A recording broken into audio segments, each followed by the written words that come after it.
Hello, good afternoon everyone. नमस्कार मेरी लबडबामी।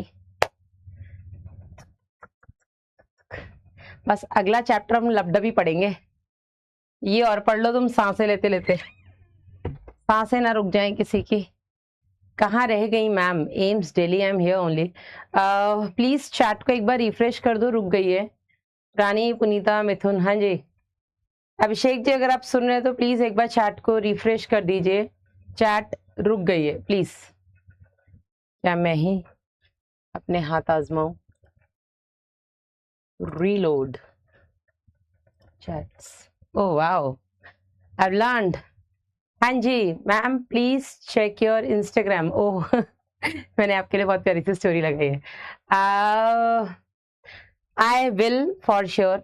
अगर मैं किसी का नहीं देख पाऊँ बेटा स्टोरी, या मेंशन बैक ना कर पाऊँ, तो कई बार तो बेटा मेंशन बैक करने का ऑप्शन नहीं आता। पहली चीज, कई बार मैं स्टोरी नहीं लगा पाऊँ तो यार समझ जाना कि नहीं दिखी होगी मैम को। बहुत सारी स्टोरीज आप लोग मेंशन करते हैं पर मेरे तक नहीं आती, ऐसा भी है कई बार। ठीक है, so yes, thank you so much, thank you so much आपके इस प्यार के लिए। और हमेशा बेटा ये प्यार बना रहे। एक गुरु की पहचान उसके शिष्यों से होती है। गुरु कुछ नहीं है। अगर मैं बहुत बड़ी गुरु बन के घूम रही हूँ, कोई मेरे पास पढ़ने ही नहीं आएगा तो मैं काहे की गुरु? ठीक है ना। तो इसलिए बोलते हैं बेटा कि एक गुरु की पहचान हमेशा उसके शिष्यों से होती है। और हर साल बेटा आप जो सिलेक्शन लेकर के आते हो उसमें आपका नाम तो ऊंचा होता ही होता है, हमारा नाम बहुत ऊंचा होता है। ठीक है ना। तो यस, इस गुरु पूर्णिमा पे आपका जो भी आपकी शुभकामनाएं आ रही हैं उसके लिए सच में धन्यवाद। लेकिन इसके बदले में जो मैं गुरु दक्षिणा मांगती हूँ बेटा, वो यही है कि आप लोग सिलेक्शन लेकर के आइए। हमारे लिए उससे बड़ी गुरु दक्षिणा और कुछ नहीं हो सकती। बीइंग अ जूलॉजी फैकल्टी में केवल इतना बोल सकते हैं बेटा कि जूलॉजी में 180 लेकर के आइए। और सिर्फ मैं इसलिए नहीं बोलती कि आप लोग पढ़ रहे हो तो आपको लाना ही पड़ेगा। मैं इसलिए बोलती हूँ क्योंकि मैं 180 लायक पढ़ाती हूँ और मुझे 180 चाहिए। वही हमारी एक्चुअल गुरु दक्षिणा है। ओके, चलिए। सो नया चैप्टर श्वसन और गैसों का विनिमय, यहाँ से बेटा हम स्टार्ट करें अपनी ह्यूमन फिजियोलॉजी। और जब अपना लेक्चर नंबर 1 हुआ था जो YouTube पे हुआ था, उसमें बेटा मैंने इसके बारे में थोड़ा बहुत आपको हिंट दिया था वहां पर भी, कि जब अपना ह्यूमन फिजियोलॉजी स्टार्ट होगा, जिसे हम कहते हैं मानव कार्यकी। ठीक है, मानव कार्यकी जिसे हम बोलेंगे, आज से हम स्टार्ट करेंगे यूनिट मानव कार्यकी, कॉल्ड ह्यूमन फिजियोलॉजी।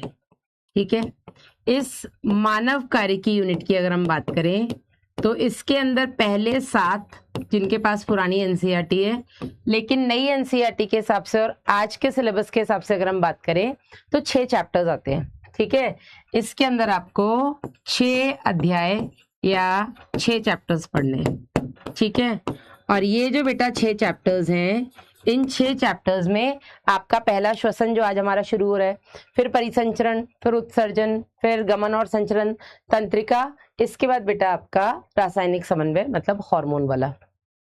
ठीक है ना। तो लगभग हमें यहाँ से 30 लेक्चर्स चाहिए, 30 से 35 लेक्चर्स हमें चाहिए केवल और केवल ह्यूमन फिजियोलॉजी खत्म करने के लिए। ठीक है, यस। तो पूरे अगर हम ह्यूमन फिजियोलॉजी की बात करें तो नीट में बेटा यहाँ से आपके 12 से 15 क्वेश्चंस आते हैं। ठीक है, पूरे ह्यूमन फिजियोलॉजी से अगर हम बात करें, इन टोटल 6 चैप्टर्स से मिलाकर के बेटा आपके 12। ये नोट नहीं करना है, ये मैं आपको बता रही हूँ रोली। ठीक है ना, बुक में आप नोट कर सकते हैं, इसको अलग से नोट नहीं करना है। जो ह्यूमन फिजियोलॉजी आपकी यूनिट है वहां से टोटल आपके 12 से 15 क्वेश्चन आते हैं। Thank you Priyanshu. इन 12 से 15 क्वेश्चन से हम ये नहीं बोल सकते ये हर चैप्टर से मतलब 2-2 आते, नहीं बोल ही नहीं सकते, क्योंकि कभी कभी किसी एक चैप्टर से 1 आता है तो दूसरे चैप्टर से 4 आ जाते हैं, ऐसा भी होता है। टियारा लगा लो आज। आज टियारा की याद आ गई है, सिलेक्शन लेकर के आना ये टियारा मेरे लिए। हाँ जी, बनता है आज तो। हाँ जी, तो टोटल बेटा ह्यूमन फिजियोलॉजी से आपके 12 से 15 क्वेश्चंस आते हैं। 12 से 15 क्वेश्चंस का मतलब हो गया बेटा कि ये छोटा सा यूनिट, और ये बहुत इंपॉर्टेंट यूनिट है और इंटरेस्टिंग भी है क्योंकि इसमें हम हमारे बारे में पढ़ने वाले हैं। ठीक है ना। तो 48 से लेकर के 60 मार्क्स का आपका ये यूनिट है। ठीक है। तो अगले 30 से 35 लेक्चर्स जो हम पढ़ने वाले हैं बेटा, वो आपको नीट में लगभग 50-60 नंबर स्कोर करवा सकते हैं। ठीक है।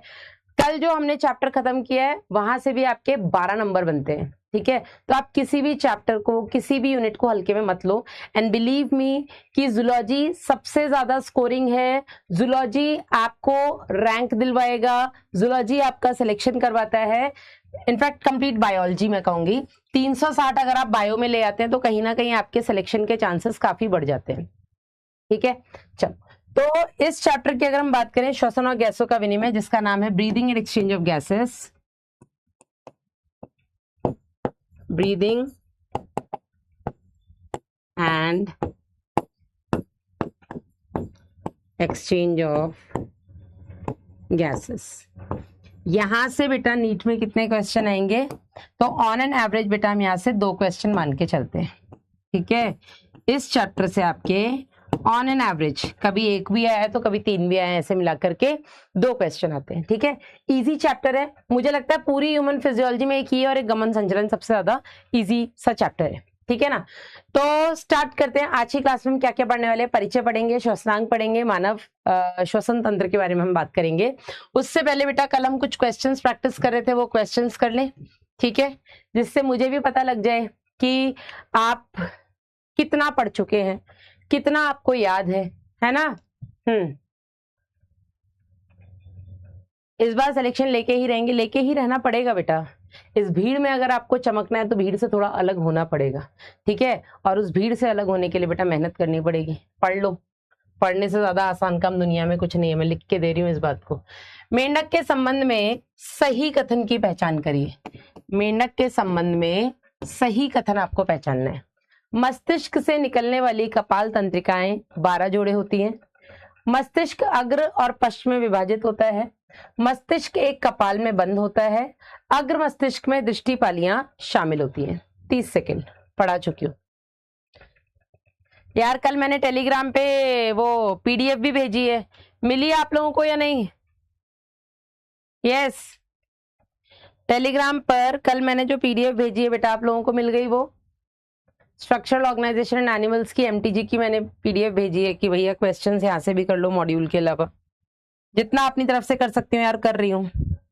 मैं अलग से कहीं से मोनेटाइज नहीं हो रही हूँ कि मैं समाज सेवा करूँ।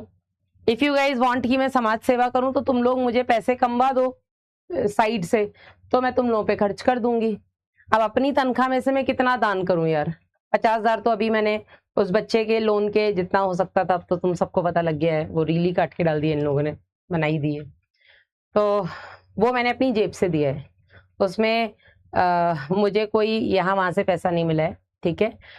आंटी का दुख बड़ा था, इमोशनल हो गई मैं, और उसमें कोई बुराई नहीं है। दान ऐसे करते हैं, ऐसे चला गया। ठीक है। बट इफ यू वांट मुझसे किसी भी तरीके की हेल्प, जो मैं करती भी हूँ जनरली, पर मैंने पिछले साल से करना छोड़ दिया है ऑनलाइन में बच्चों को हेल्प। ठीक है। क्योंकि वो गलत हो जाता है मुझे लगता है। मस्तिष्क से निकलने वाली कपाल तंत्रिकाएं 10 जोड़ी होती है। ठीक है। अग्र, मध्य और पश्च में विभाजित होता है, ये भी गलत हो गया। मस्तिष्क के कपाल, जिसे हम ब्रेन बॉक्स बोलते हैं, उसमें बंद रहता है, विच इज ट्रू। अग्र मस्तिष्क में दृष्टि पालियां नहीं। अग्र मस्तिष्क में बेटा घ्राण पालियां होती हैं। देखने वाली दृक् पालियां जो होती हैं बेटा, वो आपके मध्य मस्तिष्क में होती है। केवाई बोल रहे हैं मैडम, रील क्यों बनवाई? ऑफिस वालों ने बनाई, मैंने तो, अब बात वही है ना कि मैंने तो बेटा स्टेज पे ही बोल दिया था कि आप चिंता ना करें, आपका एक लोन मैं चुका दूंगी। बस फिर वो ऑफिस वालों ने इस बात को पकड़ लिया कि ठीक है मैडम चुकाओ, हम भी रील बनाते हैं, हम देखें। तो बच्चों को सबूत भी तो चाहिए होता है मैडम ने, क्योंकि बहुत सारे बच्चों ने अलग अलग रील्स पे कमेंट किया है कि मैडम इनकी हेल्प कर दो, सर इनकी हेल्प कर दो। हर्ष सर और मुझे बोला भी है। ठीक है। तो ऑफिस वालों को ये था कि मैडम बच्चे बोल रहे हैं कि कर दो और आप कर भी रही हो, तो फिर बच्चों को पता भी लगना चाहिए, वो वाली बात थी। अदरवाइज हमें ऐसा कोई शौक नहीं है, हम ऐसे ही कर देते हैं, इकट्ठा 50,000 नहीं, लेकिन हाँ कर देते हैं। चलिए, तो 70% बच्चों का आंसर सही है लगभग। सुनील, संध्या, लक्ष्मी, क्वेश्चन नंबर 2 आपकी स्क्रीन के ऊपर। निम्न में से कौन से मेंढक आहार नाल की कम लंबाई का सही कारण दर्शाता है? तो हमने ये तो पढ़ा है कि मेंढक की आहार नाल की लंबाई कम होती है, पर क्यों, उसका रीजन क्या है? शीत निष्क्रियता के कारण, भोजन की आदतों के शाकाहारी से मांसाहारी में बदलने के कारण, भोजन की आदतों के मांस भक्षी से शाकाहारी में बदलने के कारण, या लैंगिक दुरूपता इनमें देखने को मिलती है इस कारण से। हाँ जल्दी बताइए, क्या है रीजन इनकी आहार नाल की लंबाई के कम होने का?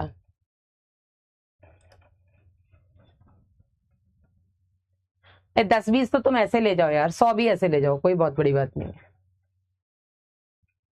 तुम्हारे प्यार की वजह से आज कमा रहे हैं, ले जाओ।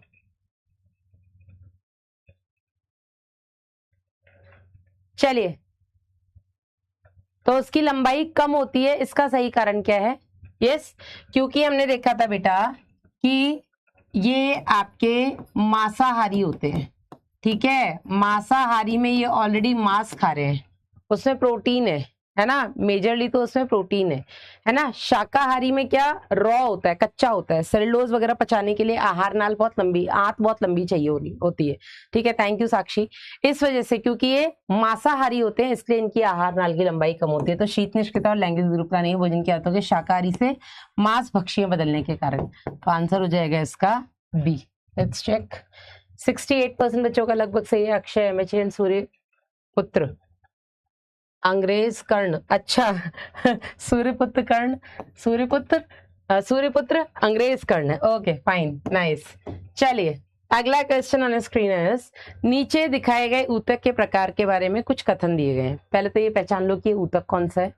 फिर इस ऊतक की स्राव और अवशोषण में सीमित भूमिका होती है। यह मुख्य रूप से विसरण सीमा के निर्माण में शामिल होता है। रक्त वाहिकाओं की परत में मौजूद होता है। केवल सबसे निचली कोशिका परत आधार झिल्ली के संपर्क में होती है। इनमें कितने कथन गलत हैं? तो पहले तो ये देख लो ये कौन सा ऊतक है, ठीक है। इससे संबंध में ये 4 कथन दिए हैं, इनमें से कितने कथन इस चित्र से संबंधित गलत हैं? Yes, let me turn on the poll, let me start the pole.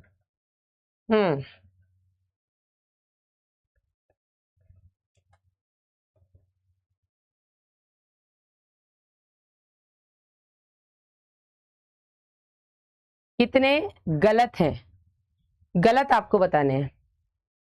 Yes, तो सबसे पहले तो बेटा जो हम देख पा रहे हैं वो ये कि ये आपकी संयुक्त उपकला है। यस, ये आपकी कंपाउंड एपिथेलियम है। संयुक्त उपकला में भी बेटा ये स्तरित उपकला है, ठीक है, जो स्ट्राइटेड है, ठीक है। स्तरित उपकला में बेटा हमने क्या देखा था कि इसका मेजर रोल होता है प्रोटेक्शन, है ना। तो स्राव और अवशोषण में इसकी सीमित भूमिका होती है, ठीक है, लिमिटेड ही भूमिका है। इसका मेजर रोल बेटा प्रोटेक्शन का होता है, ठीक है। मुख्य रूप से विसरण सीमा के निर्माण में शामिल होता है। विसरण सीमा के निर्माण में बेटा आपका सरल उपकला, सरल में भी सरल शल की उपकला शामिल होती है। तो ये आपका गलत हो गया। रक्त वाहिकाओं की परत में मौजूद होता है, नहीं होता है भाई साहब। रक्त वाहिकाओं की परत में आपका सरल शल की होता है, ठीक है, बिकॉज वहां पे विसरण होना है। इसके अलावा बेटा केवल सबसे निचली कोशिका परत आधार, तो ये जो नीचे वाली परत है, ये नीचे वाली परत ही केवल ऐसी परत है जो कि आपके बेसमेंट मेम्ब्रेन के कांटेक्ट में रहती है, विच इज ट्रू, ठीक है ना। तो ये भी आपका सही है। तो गलत कितने, 2 गलत है ना, बी, 2 स्टेटमेंट्स गलत है, बी। Let's check. 73% बच्चों का सही है। Akshay, Wahid and Sonu Singh. Question number 4 आपकी स्क्रीन के ऊपर ये रहा, जल्दी से आंसर करिए बेटा। 2 कथन दिए गए हैं, कॉकरोच से रिलेटेड है। कॉकरोच में श्वास रंध्र का खुलना संवर्णी द्वारा, संवर्णी क्या होता है भाई, अवरोधनी होता है, ठीक है। मैं यहाँ पे अवरोधनी लिख देती हूँ, अवरोधनी स्फिंक्टर के द्वारा नियंत्रित होता है, ठीक है, पहली चीज। कॉकरोच में वसा पिंड यूरिकोज ग्रंथि उत्सर्जन में सहायता करती हैं। हाँ जी, बताइए जरा आंसर क्या होगा।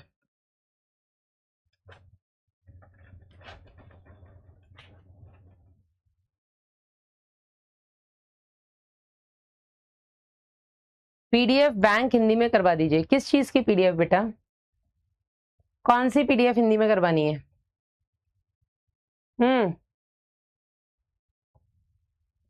पोल नहीं आ रहा, मैम आईज के पास सर दर्द हो रहा है, क्या करें?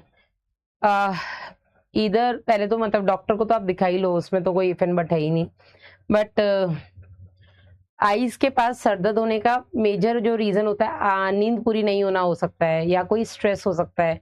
तीसरा फोन और स्क्रीन टाइम तो बेटा आप लोगों का है ही, उसमें तो कोई दोहराए है ही नहीं, है ना। तो मैं यही कहूंगी कि एक तो स्क्रीन टाइम कोशिश करो क्लास के अलावा और ज्यादा ना हो, क्लास तो लेना बेटा आपकी मजबूरी है, तो क्लास का स्क्रीन टाइम तो रहेगा ही रहेगा, लेकिन आप कोशिश करेंगी क्लास के बाद आप केवल अपनी किताबों कॉपी जो भी है आपके पास उनसे ही आप अपना लेना देना रखें, फोन से ना रखें, ठीक है। इसके अलावा नींद बेटा प्रॉपर लो, 7 से 8 घंटे की, एक बार में नहीं तो दिन में 2 बार लो। 6 घंटे रात को सो लिए, 1.5-2 घंटे दिन में सो लिए, तो ऐसे ले लो बेटा अपना स्क्रीन टाइम।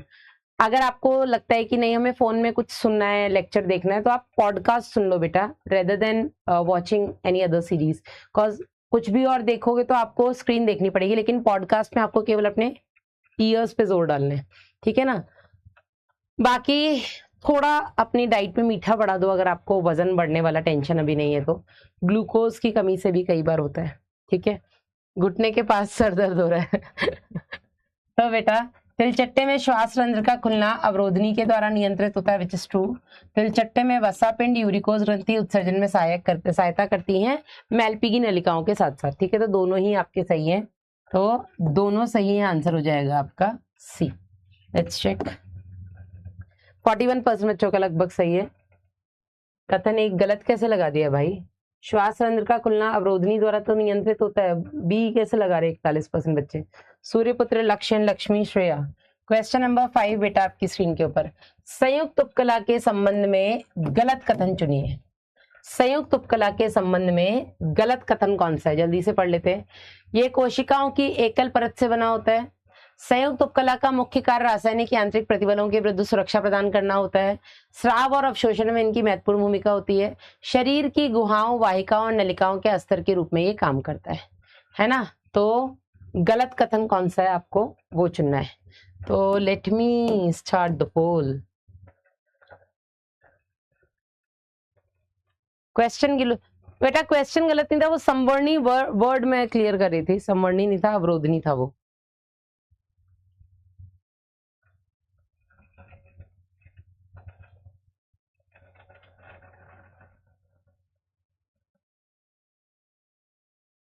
नोट साथ में बनाना है बिल्कुल बेटा, कोशिश करो क्लास के साथ साथ नोट्स बनाओ।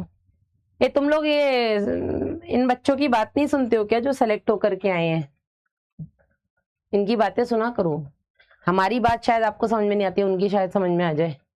हाँ जी, तो संयुक्त उपकला कोशिका की एक से ज्यादा परत का बना होता है। मुख्य कार्य रासायनिक यांत्रिक प्रतिबल के विरुद्ध सुरक्षा प्रदान करना होता है।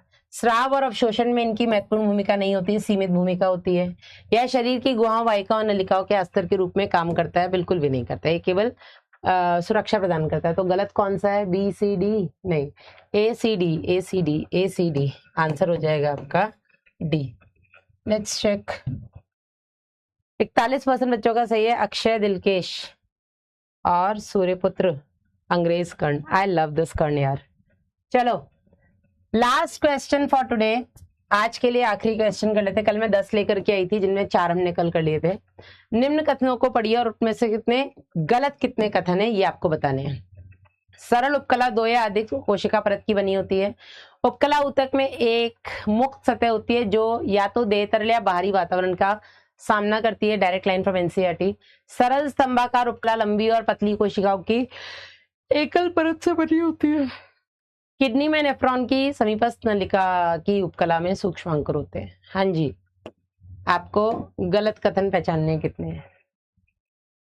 जो इस ऐप में पीडीएफ दिया हुआ है वो इंग्लिश में है, वो हिंदी में करना है। पता करते हैं भैया। पोल लेट आता है, सामू खान आ तो जा रहा है, ये शुक्र मनाओ, बाकियों के आ भी नहीं रहा मेरा बच्चा। कई बार ना लड़ाई सही और गलत की होती नहीं है, कई बार लड़ाई ज्यादा सही और कम सही के बीच में होती है, ज्यादा गलत और कम गलत के बीच में होती है। पोल में भी शिकायतें कई बार इस चीज की नहीं होती है कि मैडम पोल आ रहा है, पोल नहीं आ रहा है। शिकायतें ही होती मैडम पोल देर से आ रहा है। बेटा शुक्र मनाओ, आ रहा है, उनसे पूछो जिनके आ ही नहीं रहा है पोल। टेक्निकल एरर, मेरा इसमें कोई हाथ नहीं, मेरी कोई गलती नहीं है, बिलीव मी। हाँ जी, गलत कितने हैं? तो सरल उपकला 2 या अधिक कोशिका की बनी होती है, यही गलत हो गया। सरल तो सिंगल की बनी होती है। उपकला ऊतक एक मुक्त सतह होती है, डायरेक्ट लाइन एनसीईआरटी की है, ठीक है। सरल स्तंभाकार लंबी और पतली कोशिकाओं की एक परत से बनी होती है। सरल है तो सिंगल होगी और लंबी और पतली होंगी, स्तंभाकार है। किडनी में नेफ्रॉन की पीसीटी की उपकला में सूक्ष्मांकुर होते हैं, यस। घनाकार, सरल घनाकार ब्रश बॉर्डर उपकला पाई जाती है जिसमें सूक्ष्मांकुर पाए जाते हैं, विच इज ट्रू। गलत कितने? एक ही गलत है भाई, एक। ए, लेट्स चेक। लगभग 49% बच्चों का सही है। जैना, दिलकेश एंड वाहिद। मुझे इतनी उबासी क्यों आ रही है यार, why am I yawning so much यार। ये एक नाम हमेशा कट जाता है, या तो इधर का कटता है उधर का कटता है। तो मधुसूदन इज एट नंबर 1, कुछ जा नंबर 2। अब ये कौन है यार, मुझे कोई खान साहब लग रहे हैं पर मैं नाम नहीं पढ़ पाऊंगी। नंबर 3 जियाउद्दीन अंसारी, लक्ष्य चौधरी, लकी भास्कर, हिमानी, गुलशन, रोहित, शम्स तबरेज। नाइस, ये बच्चे जिनके सारे के सारे सही हैं। अब हम स्टार्ट करते हैं अपना आज का चैप्टर जिसका नाम है श्वसन एवं गैसों का विनिमय। So let's start. All correct Simran, very good. एक बार थम्स अप कर दो, हम न्यू चैप्टर आज स्टार्ट करेंगे। न्यू चैप्टर स्टार्ट करने से पहले मैं आपको एक बात बोल सकती हूँ, मोहम्मद माज 2 गलत क्यों हो गए? क्यों? Never believe in comment box. हाँ संजना, मैं आपको ना एक पर्सनल सजेशन देना चाहती हूँ कि कभी भी कोई चैप्टर अपना खत्म होता है नोटबुक में जिससे हम नोट्स बना रहे हैं, क्या हो गया है मुझे, तो कोशिश करो कि उस चैप्टर के खत्म होने के बाद आप 4-5 पेजेस छोड़ दो। 4 नहीं तो कम से कम 2-3 पेज तो छोड़ ही दो। कई बार क्या होता है कि हम कुछ पढ़ रहे होते हैं, कहीं से हम शॉर्ट ट्रिक्स देख रहे होते हैं, कुछ हमें ऐसा नया मिल जाता है, तो आप नए को वहीं ऐड कर लो, ठीक है ना। इसलिए आप नोट्स खत्म होने के बाद हर चैप्टर के बाद 2-3 4 पेज जैसे भी है छोड़ सकते हो। हाँ, पानी पी लो, सही बोला है, पानी पी के आती हूँ मैं। आज तो औलाद भी नहीं सो रही आंखों के सामने, जैसे देख के नींद आए।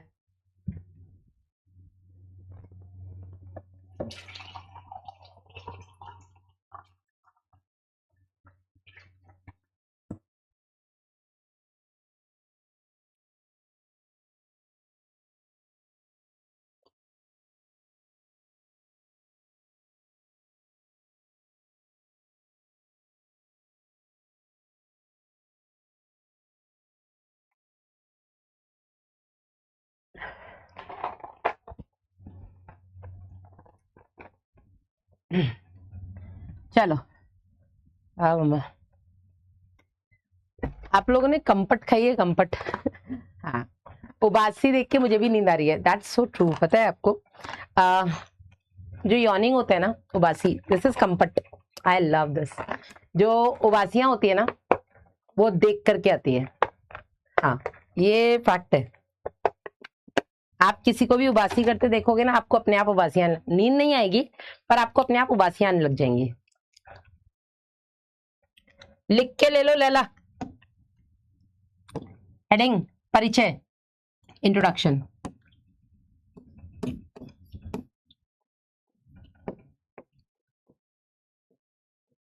और देखना तो बहुत सेकेंडरी हो जाता है, तुम सोचोगे भी ना उबासी करना तो तुम्हें उबासी आने लग जाती है। चलो, श्वसन और श्वासन क्या होता है पहले हम ये समझेंगे। 2 टर्म्स है हमारे सामने।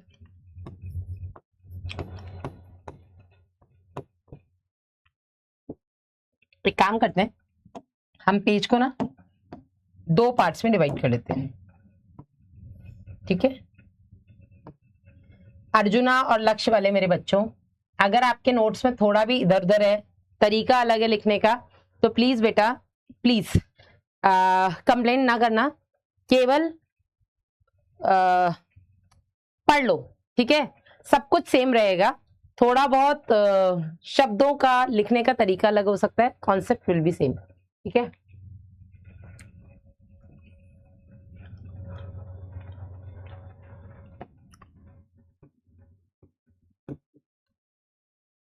अनसाइड श्वसन, श्वसन को बेटा हम बोलते हैं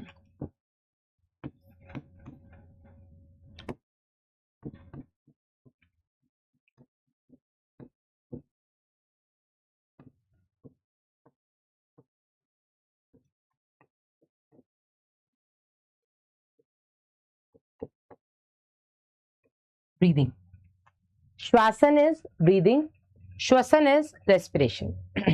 ठीक है, दोनों में अंतर क्या होता है पहले हम वो समझेंगे। देखो, सांस ले रहे हो, ले तो रहे मैडम, कोई ऐसा जिसकी सांसें रुक गई हो क्लास चलते चलते, कोई ऐसा जिसको जस्ट अभी याद आया अरे मैडम सांस भी तो लेनी है, फिर अब हमने सांस लेना शुरू किया है, ऐसा नहीं है ना, सबकी सांस चल रही है। तो श्वासन इज ऑक्सीजन युक्त वायु को, यस वेंटिलेशन भी बोल देते हैं अरविंद हम उसको, ऑक्सीजन युक्त वायु को अंदर लेना, कार्बन डाइऑक्साइड युक्त वायु को बाहर निकालना। This is simple breathing. ठीक है, तो हम वायु अंदर लेते हैं, हम वायु बाहर निकालते हैं, हाँ या नहीं। वायु जो हम अंदर लेते हैं उसमें ऑक्सीजन की तुलना जो होती है, मतलब ऑक्सीजन की मात्रा जो होती है तुलनात्मक रूप से ज्यादा होती है। वही सांस जब हम बाहर छोड़ते हैं, जो हम वायु बाहर निकालते हैं, उसमें तुलनात्मक रूप से कार्बन डाइऑक्साइड की मात्रा ज्यादा होती है। ठीक है, दिस इज श्वासन।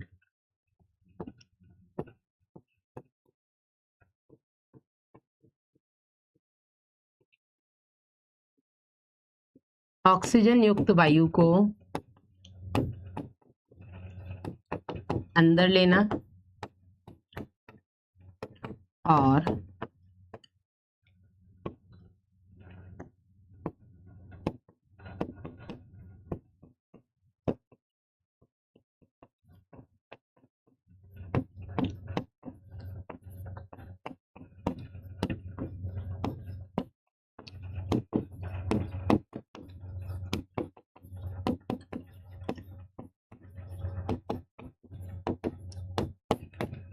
ये होता है ब्रीदिंग, मतलब सिंपल सांस लेना।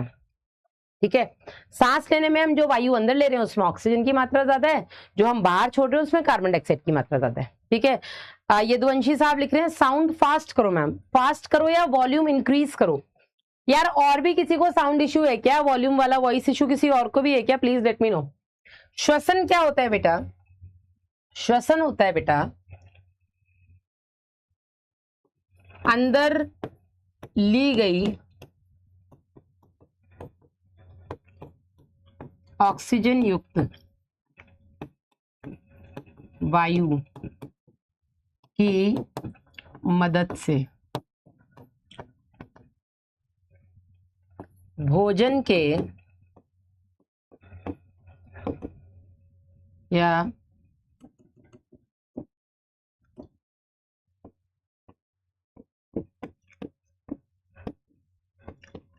भोज्य पदार्थों को तोड़कर उनसे ऊर्जा प्राप्त करना।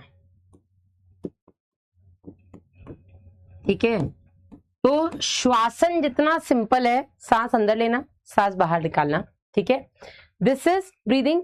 श्वसन थोड़ा कॉम्प्लिकेटेड सा प्रोसेस है, श्वसन थोड़ा सा कॉम्प्लेक्स है। श्वसन में हम केवल वायु अंदर और बाहर नहीं कर रहे, जो हमने वायु अंदर ली है उसमें जो ऑक्सीजन है, उस ऑक्सीजन की मदद से जो भी आपने खाना खाया है उसको ब्रेक डाउन करना, सो दैट आपको एनर्जी मिल सके। आप दिन भर खाना खाओ, दिन भर पेट बिल्कुल ऐसे भर के रख लो, ऐसे फुला के रख लो, तुम साल भर का इकट्ठा कर लो मेंढक की तरह। ठीक है, लेकिन अगर आपको ऑक्सीजन ही नहीं मिलेगी तो बेटा वो इकट्ठा किया गया खाना तुम्हें एक सेकंड भी जिंदा नहीं रख पाएगा। समझ रहे हो? तो केवल खाना खाना जरूरी नहीं है, खाने से ऊर्जा निकालना जरूरी है, और उस खाने से ऊर्जा लेने का काम आपका श्वसन प्रक्रिया के द्वारा होता है। समझ में आया तो एक बार थम्स अप कर दो प्लीज। ठीक है, तो श्वासन जो होता है यह 2 चरणों में होता है, 2 स्टेप्स हैं इसके बहुत सिंपल से, अंतः श्वसन और निश्वसन, जिसे बेटा हम इनहेलेशन और एक्सहेलेशन बोल देते हैं। अंतः श्वसन, अब आप कहो मैडम श्वसन है, तो हाँ श्वसन ही लिख देते हैं, होता श्वसन है। ठीक है, इसे हम इनहेलेशन या इंस्पायरेशन बोल देते हैं। वहीं जो इसका सेकेंड स्टेप है बेटा, जिसमें हम वायु को बाहर निकालते हैं, दैट इज एक्सलेशन, या निश्वसन इसको हम बोल देते हैं, एक्सपायरेशन बोल देते हैं, बहिश्वसन। ठीक है, सेकंड इज आपका निश्वसन या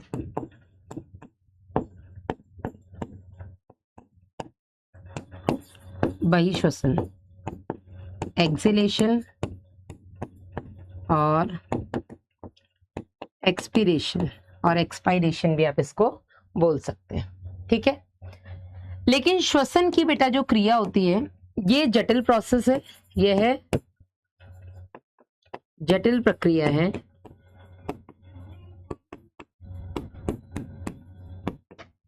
जिसमें 5 चरण होते हैं, 5 स्टेप्स होते हैं आपके रेस्पिरेशन प्रोसेस में। ठीक है, अब ये 5 चरण कौन से होते हैं बेटा?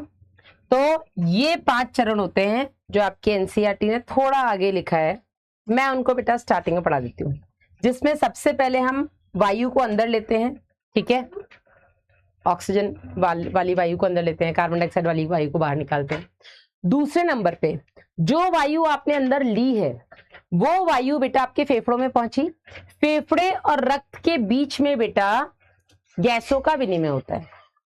तीसरे नंबर पे जो वायु ऑक्सीजन वाली आपके रक्त में चली गई है वो ऑक्सीजन को लेकर के रक्त आपके ऊतकों तक पहुंचेगा, जो भी मैं आपको बताऊंगी। चौथे नंबर पे ऊतकों को बेटा वो ऑक्सीजन देगा, बदले में ऊतक से कार्बन डाइऑक्साइड लेगा। अब 5वें नंबर पे जो कोशिकाएं हैं, जो ऊतक हैं, उनमें बेटा उस ऑक्सीजन की उपस्थिति में जो भी भोज्य पदार्थ है जैसे कि ग्लूकोज, उसको ब्रेक डाउन किया जाएगा। ठीक है, हाँ जी, तो हम ऊपर ही लिख लेते हैं क्योंकि मैं आपको पढ़ाऊंगी। कहाँ गया?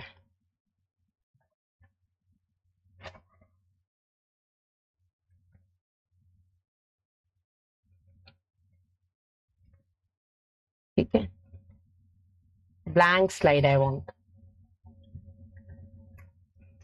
Plus you can go outside and play.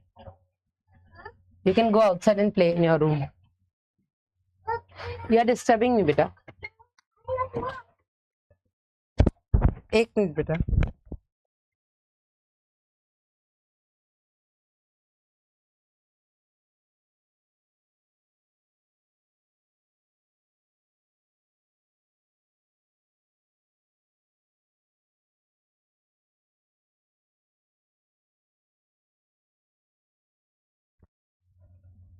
ठीक है ना, तो इसमें जो 5 चरण होते हैं बेटा, उसमें सबसे पहला चरण होता है फुफ्फुसीय संवातन, पल्मोनरी वेंटिलेशन।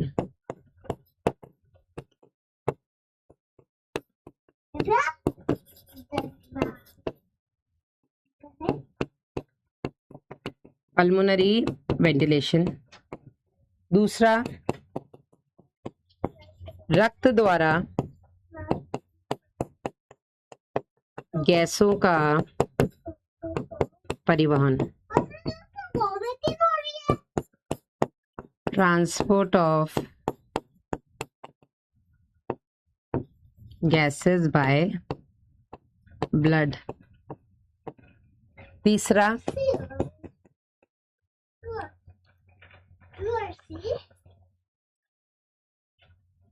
सॉरी ये तो तीसरा स्टेप था, shit shit shit shit, sorry sorry sorry sorry sorry sorry sorry. दूसरा है आपका कूपिका व रक्त के बीच गैसों का विनिमय, exchange of gases between blood and alveoli, exchange of gases between blood between alveoli and blood। तीसरा, रक्त द्वारा गैसों का परिवहन।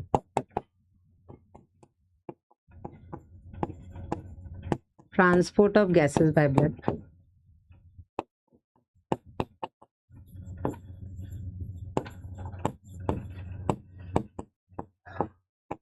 चौथा, रक्त और ऊतक के बीच गैसों का विनिमय।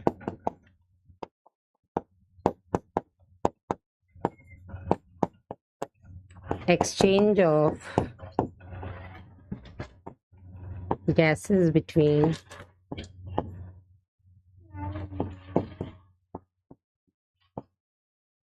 blood and tissue। आपके पास उधर जगह होगी, आप उधर ही लिख लेना, मेरे पास उधर नहीं है इसलिए मेरा इधर आ रहा है। एंड लास्ट इज आपका कोशिकीय श्वसन, सेल्युलर रेस्पिरेशन। कोशिकीय श्वसन, सेल्युलर रेस्पिरेशन, ये लिख लो एक बार। हाँ जी मैम, बड़ा लिखना है। अभी ये लिख लो, नहीं समझ में आ रहा है तो मैं एक काम करती हूँ, आपको डायग्राम से समझा देती हूँ, वहां पे हम लोग लिखेंगे तो आपको और अच्छे समझ में आ जाएगा। ठीक है, तो एक डायग्राम बनाओ। अभी ये पांचों स्टेप आप लोग यहाँ पे जिनको नहीं दिख रहे हैं वो अभी लिख लेना है यहाँ से। ठीक है, मैं ये डायग्राम बना रही हूँ, उसमें सारे स्टेप्स आपको बताती हूँ। सबसे पहले बेटा हम बाहर दिखाएंगे यहाँ पर आपका वातावरण। ठीक है, ये आपका वायुमंडल है। This is what, this is atmosphere, जिसे हम बोलेंगे वायुमंडल, एटमॉस्फेयर। ठीक है, वायुमंडल से जब आप सांस अंदर लोगे तो कहां जाएंगी बेटा, ये जाएंगी आपके कूपिका में, आपके फेफड़ों में। फेफड़ों में कूपिका होती है जिन्हें हम बोलते हैं एल्वियोलस। कई सारी होती हैं इसलिए हम इन्हें एल्वियोलाई बोल देते हैं, कूपिकाएं या एल्वियोलाई। इसके बाद बेटा ये यहां से जाता है आपके बॉडी टिश्यूज में। ठीक है, यहां से ये कहाँ जाता है, ये रक्त जाता है आपके ऊतक तक। ठीक है, जिसे हम टिश्यू बोल देंगे, ऊतक में जाएगा टिश्यू में। यहां तक तीन चीजें समझ में आ रही हैं? हाँ जी, ये तीन चीजें समझ में आ रही हैं। पहला वायुमंडल, वायुमंडल से हम वायु को अपने फेफड़ों में ले जाएंगे। फेफड़ों से बेटा जो जाएगा वो कहाँ जाएगा, वो जाएगा ऑक्सीजन या कार्बन डाइऑक्साइड जो भी आपका गैसेस है, वो कहाँ जाएंगी बेटा, वो जाएंगी आपके बॉडी के हर एक टिश्यू तक। ये बनाना है, बिल्कुल बनाना है। अब पहले मुझे बनाने देना, उसके बाद आप लोग बना लेना। ठीक है ना। सबसे पहले बेटा जो एटमॉस्फेयर में ऑक्सीजन है वो ऑक्सीजन कहाँ आएगी, हम इनहेल करेंगे और हम फेफड़ों तक लेकर के जाएंगे। बदले में हम कार्बन डाइऑक्साइड निकाल करके आपके वायुमंडल यानी कि बॉडी से बाहर निकालेंगे एटमॉस्फेयर में। ठीक है, तो ऑक्सीजन कहाँ जाएगी बेटा, ऑक्सीजन जाएगी आपके फेफड़ों में, कार्बन डाइऑक्साइड कहाँ जाएगी आपके फेफड़ों से बाहर। इस वाले स्टेप को हम बोलते हैं फुफ्फुसीय संवातन या सिंपल आप ब्रीदिंग बोल सकते हो। ठीक है, तो ये हो गया बेटा सबसे पहला स्टेप विच इज फुफ्फुसीय संवातन। ठीक है, जिसे हम पल्मोनरी वेंटिलेशन बोलते हैं, फुफ्फुसीय संवातन, या इसे बेटा हम पल्मोनरी वेंटिलेशन बोलेंगे। पहला स्टेप क्लियर हुआ सबको? अगर आपके पास एमटीजी है तो बेटा काफी है, फिर कुछ और लेने की जरूरत नहीं है। तो ये हो गया बेटा आपका पहला स्टेप। ये समझ में आया? एक बार थम्स अप कर दो। यस, पहला स्टेप क्लियर है, जिसमें हमने वायुमंडल से ऑक्सीजन युक्त एयर को हमने अंदर लिया, बदले में कार्बन डाइऑक्साइड युक्त वायु को हमने बाहर निकाला। This is breathing. इसको आप सरल शब्दों में ब्रीदिंग बोल सकते हैं। तो हम ये बोल सकते हैं कि श्वासन जो है, श्वसन के अंदर ही एक छोटा सा चरण है। श्वसन की प्रक्रिया बहुत कॉम्प्लेक्स होती है, उसी के अंदर एक छोटा सा स्टेप है श्वासन। ठीक है ना। चलो इसके बाद क्या हुआ बेटा, ये जो रक्त वाहिकाएं यहाँ पर आई हैं, ठीक है, ये कूपिका तक जो ऑक्सीजन आई है, ये बेटा आपके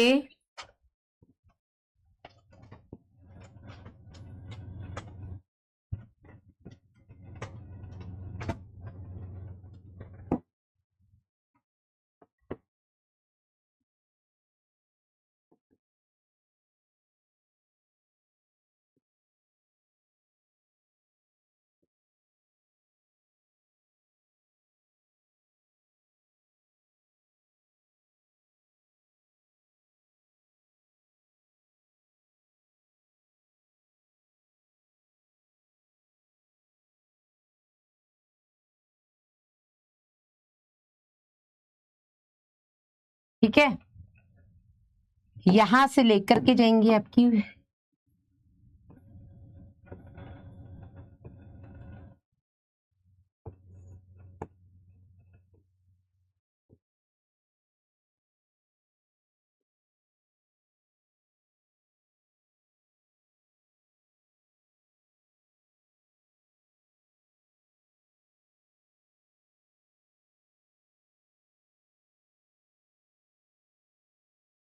ठीक है। तो सेकंड स्टेप क्या है बेटा, जो ऑक्सीजन आई है वो ऑक्सीजन आपके फेफड़ों से कहाँ जाएगी, ये जाएगी आपकी रक्तवाहिनियों में, बदले में यहां से कार्बन डाइऑक्साइड निकलेगी, वो निकल जाएगी आपके फेफड़ों में। ठीक है, तो सेकंड स्टेप क्या था बेटा अपना, सेकंड स्टेप था कूपिका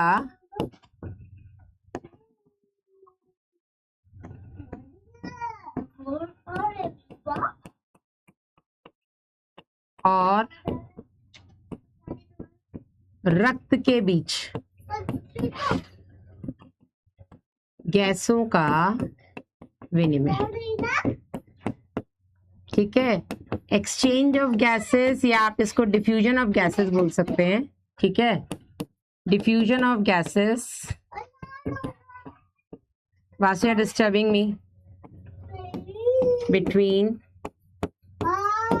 alveoli एंड ब्लड। ठीक है, ये आपका दूसरा स्टेप हो गया। अभी क्लियर हुआ?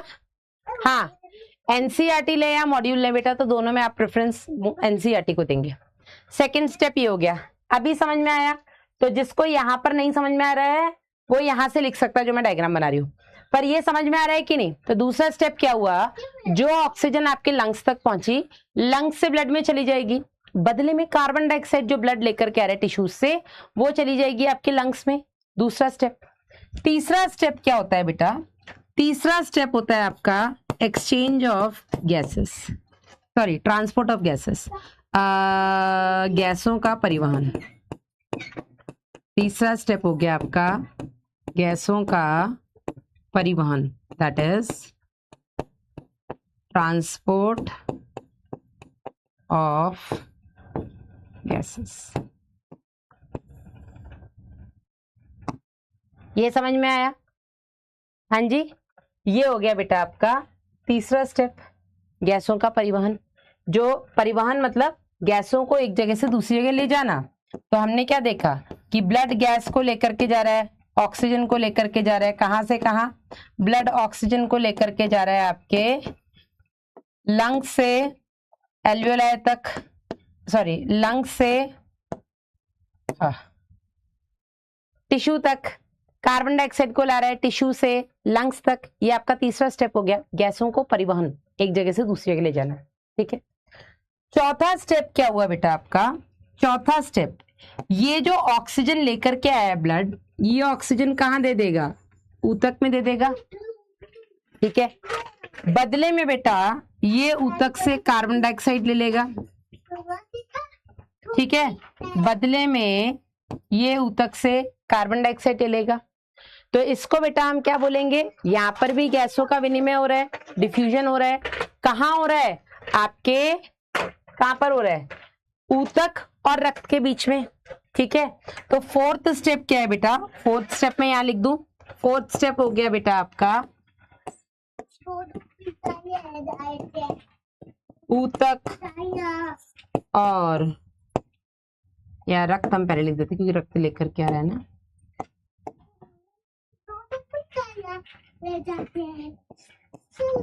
रक्त व ऊतक के बीच गैसों का विनिमय। ठीक है, अब कहाँ हो रहा है एक्सचेंज? एक्सचेंज हो रहा है आपके ब्लड और टिश्यू के बीच में। So diffusion of gases between blood and tissue. समझ में आया कि नहीं?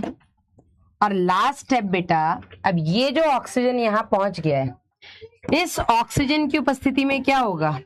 इस ऊतक में ग्लूकोज को तोड़ा जाएगा ऑक्सीजन की उपस्थिति में, और बदले में क्या बनेगा? कार्बन डाइऑक्साइड, वाटर और बहुत सारी एटीपी यानी कि ऊर्जा। ये बेटा पांचवा स्टेप होता है और इसको हम बोलते हैं कोशिकीय श्वसन या सेल्यूलर रेस्पिरेशन। कोशिकीय श्वसन या सेल्यूलर रेस्पिरेशन। समझ में आया कि नहीं? तो ये बेटा 5 स्टेप होते हैं आपके श्वसन के। ठीक है, ये 5 स्टेप में श्वसन होता है और एक्चुअल में जो हम ऑक्सीजन ले रहे हैं वो इसी के लिए ले रहे हैं, और जो हम कार्बन डाइऑक्साइड निकाल रहे हैं वो यही निकाल रहे हैं जो अंदर बन रही है। समझ में आया कि नहीं? हाँ, समझ में आया कि नहीं? वासु को बाहर निकालो भैया। Pratibha, Vasu, my students are telling you, you are disturbing me, get out. You are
हाँ, नहीं नहीं, मुझे भी डिस्टर्ब हो रहा है अभी, अभी थोड़ा ज्यादा हो गया उसका। हाँ ठीक है, तो ये 5 स्टेप होते हैं। अब यहाँ पर आप चाहो तो मैं यहाँ से इंग्लिश वाला हटा देती हूँ पूरा, ठीक है, जिससे कि आपको हिंदी हिंदी तो क्लियर हो ही जाए कम से कम।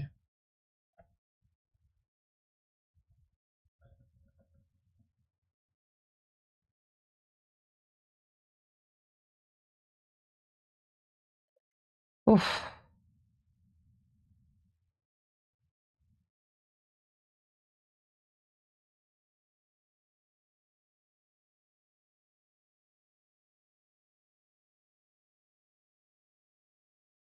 take it.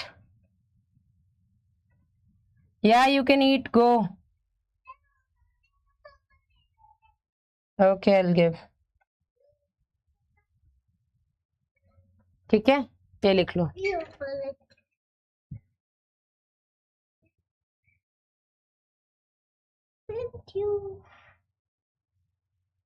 अब यहाँ पे क्या वो हौच पौच भी नहीं रहेगा, क्लीन हो गया है ना।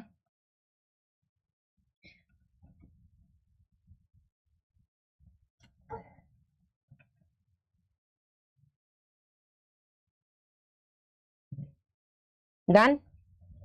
ये 5 स्टेप हो गए आपके श्वसन के। हाँ, बना लो, एक बार और समझा देती हूँ। डायग्राम बनाना है सोनाक्षी, बिल्कुल बनाना है बेटा, आपके लिए बनाया है, मेरे लिए थोड़ा ना बनाया है। हाँ जी गुड़िया कुमारी, बिल्कुल बनाना है, जल्दी लिखो। 5 स्टेप हो गए बेटा आपके श्वसन के। तो श्वसन की क्रिया क्या होती है, जिसमें हम ऑक्सीजन युक्त वायु लेते हैं और जो वायु हमने अंदर ली है उस वायु की अंदर उपस्थित ऑक्सीजन की मदद से ऊतकों में ऊर्जा, मतलब जो भी भोज्य पदार्थ है उसको तोड़ के ऊर्जा प्राप्त करना, ठीक है ना। तो हमने ऑक्सीजन ली, ठीक है, ऑक्सीजन आपके फेफड़ों से ब्लड में आई, ब्लड लेकर के गया उसको टिश्यू के पास, टिश्यू ने ऑक्सीजन ली और उस ऑक्सीजन की मदद से उसने क्या किया, ग्लूकोज को ब्रेक डाउन किया, ब्रेक डाउन करके उसने ऊर्जा बनाई। लेकिन ऊर्जा के साथ साथ कार्बन डाइऑक्साइड भी तो बन गए। अब इस कार्बन डाइऑक्साइड को बाहर निकालना है, तो कार्बन डाइऑक्साइड कहां गई, आपके ब्लड में, ब्लड ने कार्बन डाइऑक्साइड को ट्रांसपोर्ट किया आपके लंग्स तक, लंग्स में जाकर के बेटा ये बॉडी से बाहर निकल जाती है, ठीक है। ये हो गया बेटा आपका श्वसन के 5 स्टेप्स। समझ में आया कि नहीं, आप समझ में आ गया। तो आप चाहे 5 स्टेप ऐसे ले लो चाहे रिवर्स में ले लो, एक ही बात है। समझ में आया कि नहीं, एक बार थम्स अप कर दो प्लीज। यस, पोल करवा लूं एक बार मैं यहाँ पे, जल्दी बता दो। रोमन नंबर रॉन्ग है, अच्छा इधर 5 लिखना था, कोशिकी है श्वसन में 4 कर दिया।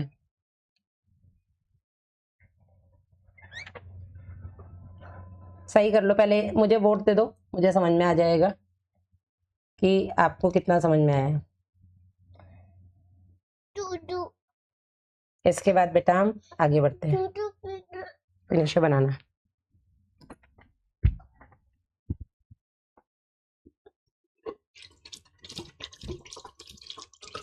डन है,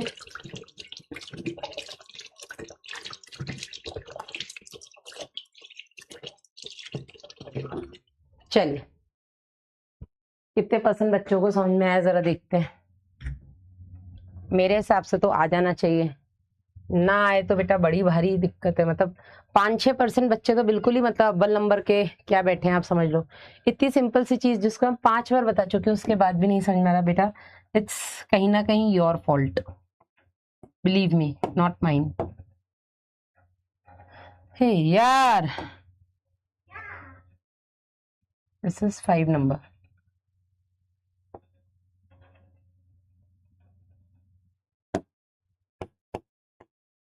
ठीक है, अब हम बात करते हैं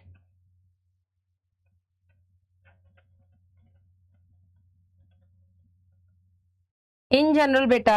हम श्वसन और श्वासन को ऐसे बोल देते हैं कि ठीक है श्वसन ही श्वासन है, पर एक्चुअल में दोनों अलग अलग चीजें हैं। अब हेडिंग डालिएगा श्वसनांग या श्वसन के अंग, हेडिंग डालिएगा रेस्पिरेटरी ऑर्गन्स।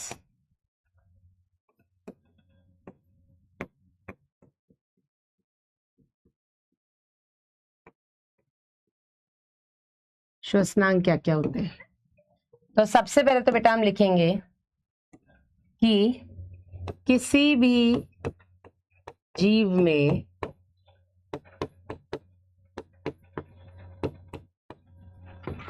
उपस्थित श्वसनांग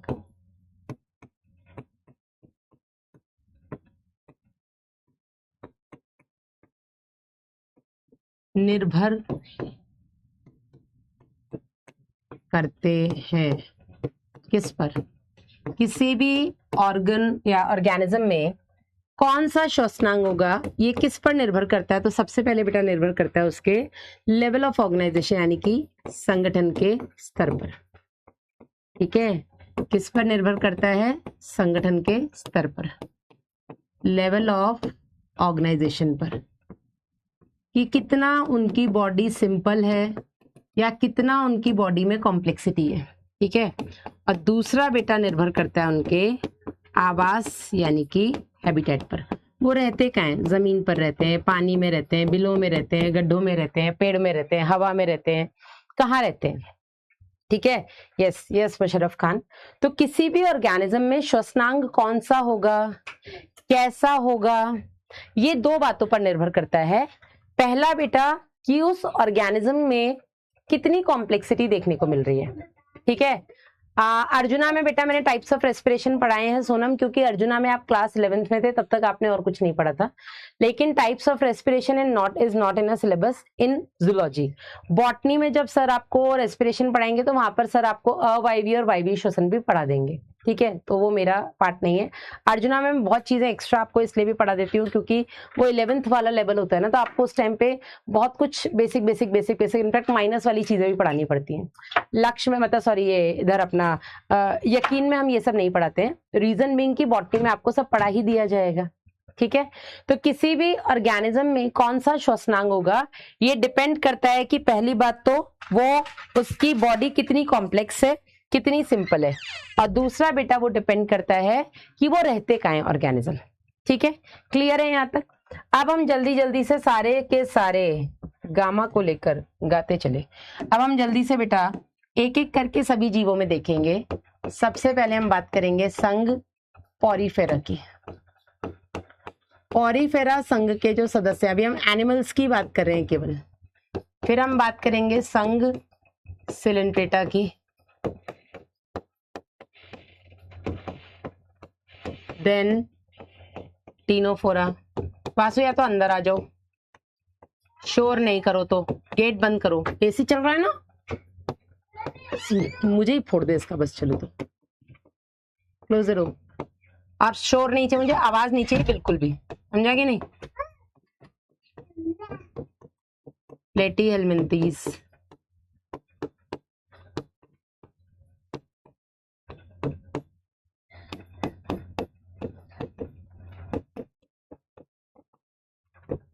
एसके हेल्मिन्थीज,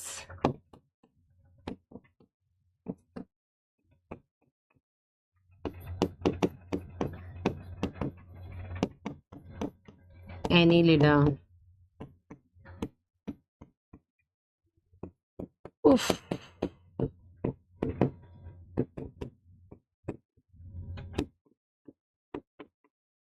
आर्थ्रोपोडा। आर्थ्रोपोडा के बाद 2-3 लाइन छोड़ देना अगर आप मेरे साथ ही लिख रहे हैं तो। मोलस्का,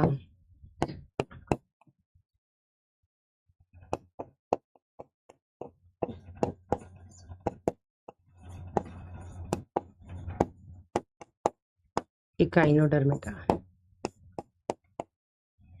ठीक है, सबसे पहले अगर हम बात करें बेटा आपके इनकी शुरू के जो है 5, पॉरीफेरा, सिलेंट्रेटा, टीनोफोरा, प्लेटीहेल्मिन्थीज और एसके हेल्मिन्थीज, इनमें बेटा देह सतह से सरल विसरण विधि द्वारा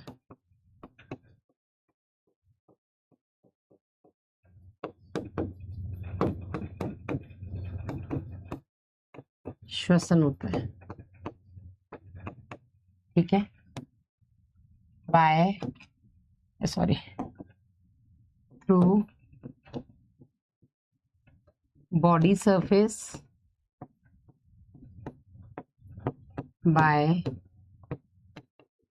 सिंपल डिफ्यूजन। ठीक है, सिंपल ऑर्गेनिजम्स होते हैं ये, ऑल्दो पॉरीफेरा में ऊतक स्तर का संगठन, सॉरी कोशिकीय स्तर का संगठन, सिलेंट्रेटा, टीनोफोरा में ऊतक स्तर का संगठन, प्लेटीहेल्मिन्थीज में अंग स्तर का संगठन, और एसके हेल्मिन्थीज में अंग तंत्र स्तर का संगठन देखने को मिलता है। लेकिन फिर भी बेटा इनमें क्योंकि कॉम्प्लेक्सिटी बहुत ज्यादा देखने को नहीं मिलती है, इसलिए इनमें बॉडी सरफेस से, ठीक है, जैसे सपोज ये ऑर्गेनिज्म है कोई, है ना, तो यहां पर बेटा इनकी बॉडी सरफेस से, इसी सरफेस से, है ना, कार्बन डाइऑक्साइड बाहर, ऑक्सीजन अंदर आ जाती है। ठीक है, डिफ्यूजन क्या होता है? अधिक सांद्रता से कम सांद्रता में जाना। ठीक है, तो बाहर ऑक्सीजन ज्यादा, अंदर ऑक्सीजन कम है, ऑक्सीजन बाहर से अंदर आ जाएगी। अंदर कार्बन डाइऑक्साइड ज्यादा, बाहर कार्बन डाइऑक्साइड कम है, तो कार्बन डाइऑक्साइड अंदर से बाहर चली जाएगी, ज्यादा से कम की तरफ। ठीक है, फिर हम बात करते हैं एनिलिडा की।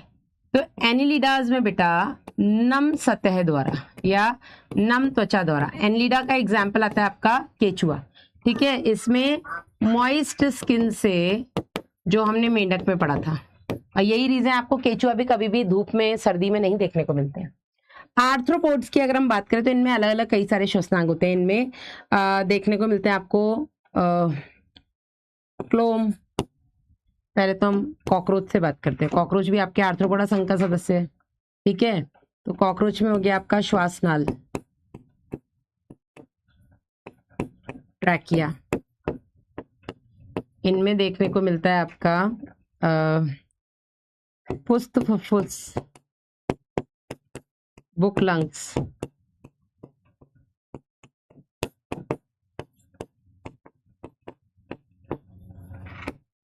क्लोम, गिल्स एंड पुस्त क्लोम, बुक गिल्स।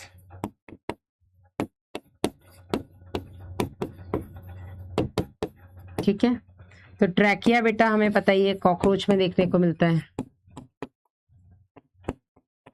पुस्त फुफ्फुस हमें ये जो घर में मकड़ी वकड़ी होती है ना, अरेक्निड्स इनको हम बोल देते हैं, मकड़ी स्पाइडर्स में, ठीक है।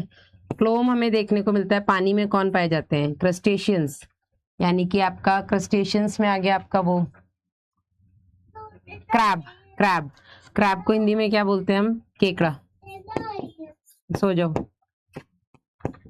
ठीक है, क्रैब को केकड़ा ही बोलते हैं। पुस्त क्लोम आपको देखने को मिलते हैं लिमुलस में। Limulus is king crab I guess. हाँ, क्रैब को केकड़ा ही बोलते हैं ना, सही है। मकड़ी, बिच्छू, ये सब अरेक्निड्स में आते हैं, ठीक है। मकड़ी हो गया, बिच्छू हो गए, ये आपके अरेक्निड्स में आते हैं। इनमें आपको बुक लंग्स देखने को मिलते हैं, ठीक है। प्रॉन, प्रॉन, यस, केकड़ा उधर आ गया। प्रॉन, झींगा, क्रस्टेशियंस में देखने को मिलते हैं, ठीक है ना।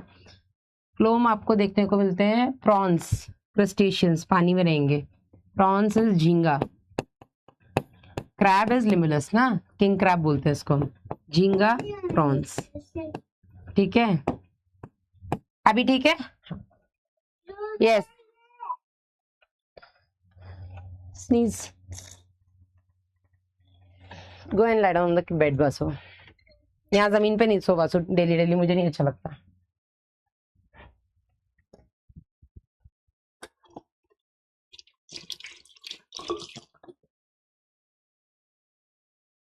बासु अंदर जाके एसी चला लो प्लीज, यहाँ से जाओ, मेरी क्लास खत्म होने वाली है, जाओ। मलस्का की अगर हम बात करें तो इनमें टीनिडिया, जिन्हें हम क्लोम ही बोल देते हैं, ये पाए जाते हैं। ये इनको श्वसन और उत्सर्जन दोनों में हेल्प करते हैं, टीनिडिया, और गिल्स भी इनको हम बोल देते हैं, ठीक है।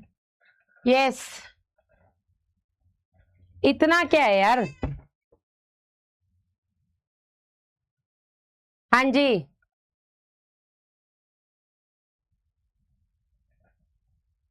आशीष, आपने मेरा नाम नहीं लिया, मैंने बताया, ओह सॉरी बेटा, थैंक यू आशीष। टेडपोड्स क्या है बेटा, अरुण क्या लिख रहे हो आप बेटा, टेडपोड्स। एकाइनोडर्मेटा में अगर हम बात करें बेटा तो इनमें वही जल संवहन तंत्र होता है जो इनको हेल्प करता है रेस्पिरेशन में। जल संवहन तंत्र की हेल्प से, वाटर वैस्कुलर सिस्टम की हेल्प से बेटा ये श्वसन करते हैं। लिख लो, हाँ, ट्यूब फीट। ट्यूब फीट बेटा जो होते हैं वो इनको चलने में हेल्प करते हैं, है ना। लिख लो बेटा। दिव्या वो सो गया है बेटा, कहाँ डिस्टर्ब करो। प्रॉन का एक्सपेरिमेंट किया है Aqsa. Tube feet Bhavesh, Harsh. Tube feet is a part of जल संवहन तंत्र ओनली। आपके ये 2025 का क्वेश्चन भी है, ठीक है। क्वेश्चन ये है कि इकाइनोडर्मेटा में जल संवहन तंत्र के क्या क्या काम होते हैं। तो जल संवहन तंत्र का एक काम था आपका भोजन लेना, ठीक है। दूसरा काम था बेटा आपका श्वसन में हेल्प करना, और तीसरा काम था बेटा वो उसको गमन में हेल्प करता है। तो ये हाँ मुशर्रफ, ये बेटा आपका 2025 का क्वेश्चन आ चुका है नीट का, ठीक है ना। तो यहाँ पर हम लिखेंगे कि इनमें श्वसनांग क्या है, तो जल संवहन तंत्र की मदद से ही बेटा ये ऑक्सीजन और कार्बन डाइऑक्साइड का लेन देन करते हैं, ठीक है। 9th के बाद आगे आते हैं हम 10th। 10th is what? 10th is अपना हेमिकॉर्डेटा, संघ हेमिकॉर्डेटा,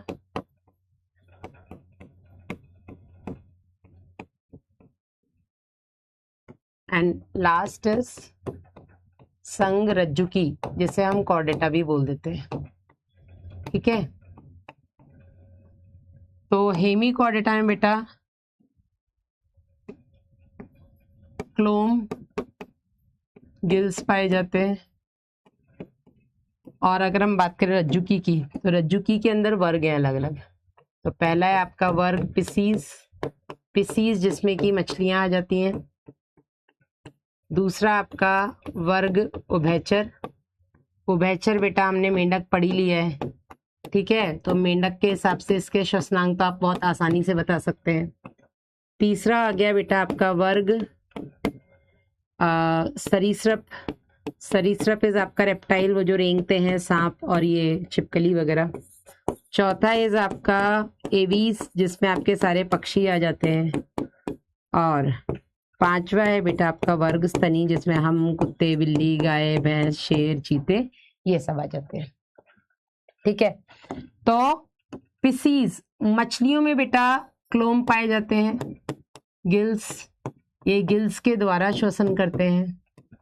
फिर मेंढक में हमें पता ही है लार्वा बेटा जो होंगे इनके वो क्लोम के द्वारा, ठीक है।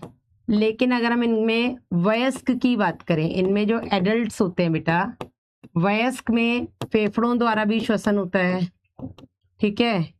फेफड़ों के अलावा बेटा इनमें मुखग्रसनी गुहा होती है, बक्कोफेरिंजियल कैविटी, जिसके द्वारा ये श्वसन करते हैं, ठीक है। And last but not the least इनमें नम त्वचा, जो कि सबसे ज्यादा इंपॉर्टेंट है श्वसन के लिए। सांप, पक्षी और स्तनी की बात करें तो इनमें बेटा फेफड़े पाए जाते हैं, लंग्स पाए जाते हैं, जिसको हम पल्मोनरी रेस्पिरेशन कहते हैं। क्लियर है? हाँ थम जाओ मैडम, नोट कर लेने दो। लो बेटा बिल्कुल नोट करो, भर भर के नोट करो, कुछ छूटना नहीं चाहिए।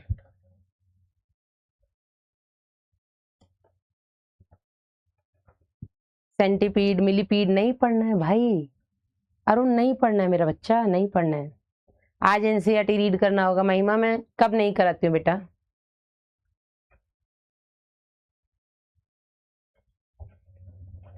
एनसीईआरटी तो मैंने हमेशा रीड करवाई है, कभी छोड़ा है क्या? हाँ डॉली, अगर आपके पास कोई बुक नहीं है तो बेटा मॉड्यूल लो। हाँ जी स्मृति,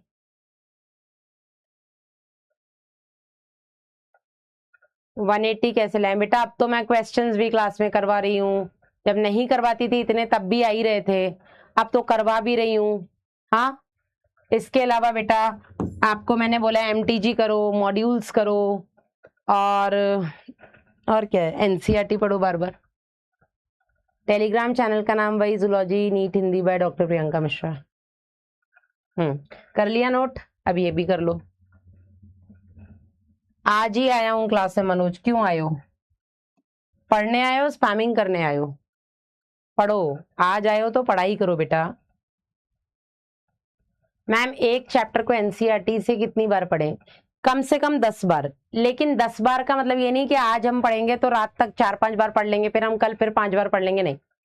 आज पढ़ो, आज जो भी पढ़ा है उसको आप 3-4 दिन बाद फिर से पढ़ो, कल नहीं पढ़ना है। जो आज पढ़ा है वो 3-4 दिन बाद फिर से पढ़ो, 3-4 दिन बाद पढ़ने के बाद फिर 8-10 दिन बाद फिर से पढ़ लो, ठीक है। इन जनरल 147 बोलते हैं, लेकिन मैं अपने हिसाब से आज पढ़ लो, 3-4 दिन बाद पढ़ लो, फिर आप 4-5 दिन बाद पढ़ लो, तो 7वें-8वें दिन पढ़ लो। तो ऐसे करते करते बेटा पढ़ा जाता है। ऐसा नहीं कि अभी एक चैप्टर हुआ है, एक चैप्टर को अपन 10 बार अभी पढ़ लेते हैं, फिर लास्ट के हम छोड़ देंगे, फिर लास्ट के हम 10-10 बार पढ़ेंगे तब ये वाला छोड़ देंगे, नहीं ऐसे नहीं होता है। आज पढ़ो, इसके बाद बेटा आप आगे आगे आगे आगे, मतलब दूसरा चैप्टर खत्म होता है तो पहला वाला भी पढ़ लो एक बार, ठीक है। डन है, थर्ड ड्रॉप है बेटा आपका। तो मेहनत तो बहुत ही ज्यादा जोरों शोरों से होनी चाहिए। चलिए अब हम एनसीईआरटी रीड कर लेते हैं यहाँ तक, फिर आगे बात करते हैं। एनसीईआरटी क्या कहती है, जैसा कि आप पहले पढ़ चुके हैं, जो भी सजीव पोषक तत्व है, हम पहले नहीं पढ़ चुके हैं क्योंकि पाचन वाला चैप्टर आपकी एनसीईआरटी से हटा दिया गया है। ग्लूकोज को तोड़ने के लिए ऑक्सीजन का परोक्ष रूप से उपयोग करते हैं। परोक्ष यानी कि इनडायरेक्टली हमें ऑक्सीजन की जरूरत पड़ती है ग्लूकोज को तोड़ने के लिए, ठीक है। इनडायरेक्टली हमें ग्लूकोज को तोड़ने के लिए ऑक्सीजन की नीड पड़ती है, जिससे कि हम अलग अलग काम कर पाते हैं और उसके लिए बेटा हमें जो भी ऊर्जा है वो मिलती है। तो जब हम खाने वाला, जो भी हमने खाना खाया है, जब हम उसको तोड़ेंगे, उसको तोड़कर ही तो बेटा हमें ऊर्जा मिलती है, ठीक है। और इसी ऊर्जा से बेटा हम अलग अलग काम कर पाते हैं। ऊर्जा नहीं है तो ऐसे पड़े रहोगे दिन भर, है ना। उपरोक्त अपचयी क्रिया, अपचयी क्रिया मतलब कि कैटाबॉलिक रिएक्शन। कैटाबॉलिक रिएक्शन इसलिए क्योंकि यहाँ पर एक बड़े से अणु को तोड़ा जा रहा है। तो कैटाबॉलिक रिएक्शन का मतलब क्या होता है, जहां पर कॉम्प्लेक्स मॉलिक्यूल को तोड़ करके सिंपल मॉलिक्यूल्स बने। जैसे C6H12O6 ग्लूकोज कॉम्प्लेक्स मॉलिक्यूल है, इसको तोड़ के CO2 और H2O बन रहा है, कार्बन डाइऑक्साइड बन रही है, पानी बन रहा है। तो ये क्या हुआ, बड़ा और कॉम्प्लेक्स मॉलिक्यूल टूट के छोटे मॉलिक्यूल्स बना रहा है, दिस इज कैटाबॉलिक रिएक्शन। इसका उल्टा अगर हम देखें, छोटे छोटे फोटोसिंथेसिस से क्या होता है, प्रकाश संश्लेषण में कार्बन डाइऑक्साइड और जल को ऊर्जा की मदद से जोड़ करके हम ग्लूकोज बनाते हैं, ऑक्सीजन भी बनता है। तो जब छोटे छोटे अणु मिलकर के एक बड़ा अणु बनता है, दैट इज एनाबॉलिक रिएक्शन, उपचयी क्रिया। ये क्या है, यहाँ पर एक बड़े अणु को काटा जा रहा है, तोड़ा जा रहा है, ब्रेक डाउन किया जा रहा है। तो ये कैटाबॉलिक रिएक्शन या अपचयी क्रिया हो गई, ठीक है, जिसमें कि कार्बन डाइऑक्साइड भी मुक्त होता है। और इसलिए जरूरी है कि कोशिकाओं को लगातार ऑक्सीजन उपलब्ध कराई जाए और जो कार्बन डाइऑक्साइड बन रहा है उसको लगातार बॉडी से बाहर निकाला जाए, बिकॉज कार्बन डाइऑक्साइड हमारी बॉडी के लिए बहुत ही हानिकारक है। आगे पढ़ेंगे क्यों और कैसे। वायुमंडल से जो हम ऑक्सीजन और कोशिकाओं में उत्पन्न कार्बन डाइऑक्साइड को जो हम बाहर निकालते हैं, वायुमंडल से ऑक्सीजन अंदर लाते हैं, इस प्रक्रिया को हम श्वसन कह देते हैं। और इसी को बेटा हम जनरली श्वसन भी कह देते हैं, बट एक्चुअल में दीज टू आर डिफरेंट, ठीक है। श्वासन और श्वसन को हम कॉमनली बोल देते हैं कि श्वासन है, श्वसन है, लेकिन एक्चुअल में श्वासन और श्वसन जो होता है वो काफी अलग है, और वो मैंने आपको बता दिया, ठीक है। बहुत सिंपल शब्दों में अगर मैं समझूं या समझाऊं और आप समझो तो ये कि श्वासन श्वसन की प्रक्रिया के अंदर एक छोटा सा स्टेप है। श्वसन 5 स्टेप में होने वाली प्रक्रिया है, जिसमें एक स्टेप है आपका श्वासन, ठीक है। चलो अपने हाथों को अपने सीने पे रखिए, सीने को ऊपर नीचे होते हुए अनुभव कर सकते हैं ना। तो जब आप सांस लेते हैं तो आप फील कर सकते हैं ना, छाती ऊपर नीचे हो रही है, ठीक है। ये श्वसन के कारण है। हम श्वास कैसे लेते हैं, इस अध्याय में हम अलग अलग खंडों में श्वसनांग और ये सब क्रियाविधि वगैरह पढ़ेंगे, ठीक है। श्वसन अंग की अगर हम बात करें तो प्राणियों के अलग अलग वर्गों के बीच में श्वसन की क्रियाविधि जो होती है वो उनके निवास और संगठन के अनुसार बदलती है, ठीक है। तो पहला हैबिटेट, कहाँ पाए जाते हैं, कहाँ रहते हैं। दूसरा बेटा उनका ऑर्गेनाइजेशन बॉडी का किस तरीके से है, उसके हिसाब से बेटा जो आपके श्वसनांग है या श्वसन की क्रियाविधि है वो बदलती है। फिंगर टिप्स लेनी है हर्षिता, एमटी जी, फिंगर टिप्स, ठीक है ना।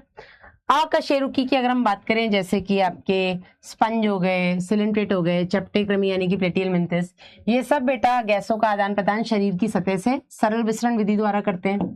केचुए की अगर हम बात करें, जो कि आपके एनलिडा में आता है बेटा, ये नम क्यूटिकल से श्वसन करता है, ठीक है। कीटों की अगर हम बात करें, जो आपके आर्थ्रोपोडा में आते हैं, तो ये नलिकाओं का एक जाल बनाते हैं, ठीक है, जिससे ऑक्सीजन अंदर तक पहुंचती है, ठीक है, ताकि कोशिकाएं सीधा गैसों का आदान प्रदान कर सके। जलीय पानी में रहने वाले जो आर्थ्रोपोड्स हैं और मोलस्का, ये बेटा क्लोम का इस्तेमाल करते हैं, ठीक है। जमीन पर रहने वाले प्राणियों में मेनली आपके फेफड़े आ जाते हैं, ठीक है। कशेरुकियों में अगर हम बात करें तो मछलियों में क्लोम, ठीक है। एम्फीबियंस जिसमें आपके उभयचर आते हैं, इसमें बेटा सरीसृप पक्षी और स्तनीन में फेफड़ों के द्वारा श्वसन होता है। उभयचर में अगर हम मेंढक की बात करें तो फेफड़ों के अलावा ये नम त्वचा के द्वारा भी श्वसन कर सकता है। स्तनियों में यानी कि हमारे अंदर एक पूर्ण विकसित श्वसन तंत्र पाया जाता है। हाँ, एनसीईआरटी एग्जाम्पल सॉल्व कर सकता हूं यार, मेरे को उसका आइडिया नहीं। ब्रैंकियल रेस्पिरेशन इज सरीम, मैंने आपको बताया था जो ये ट्यूब्स के थ्रू हो रहा है, ट्रैकिया वगैरह के through, that is branchial respiration. ठीक है, हाँ जी बिल्कुल कर दो बेटा मोहम्मद सामी, ये मैंने आपको बता दिया। श्वसन निम्न चरणों में होता है, आपकी एनसीईआरटी में ये आगे लिखा हुआ है, मैंने ऊपर पहले पढ़ा देती हूँ मैं ये। तो पहला हो गया फुफ्फुसी संवातन, जिसे आप श्वासन भी बोल सकते हो। ठीक है, श्वासन या फुफ्फुसी संवातन पहला स्टेप, जिसमें वायुमंडल की वायु को हम अंदर लेते हैं, कार्बन डाइऑक्साइड से वायु को हम, कार्बन डाइऑक्साइड वाली वायु को हम बाहर निकालते हैं। दूसरा कुपिका झिल्ली के आर पार गैसों का विसरण। तीसरा बेटा आपका रुधिर द्वारा गैसों का परिवहन। चौथा रुधिर और ऊतक के बीच में गैसों का विसरण। और लास्ट बेटा अपचयी क्रियाओं के लिए कोशिकाओं द्वारा ऑक्सीजन का उपयोग करके उसके फलस्वरूप कार्बन डाइऑक्साइड बनाना और ऊर्जा बनाना। यहां तक सबको क्लियर है? Please let me know. मानव श्वसन तंत्र, हेडिंग डालिएगा human respiratory system. Human respiratory system.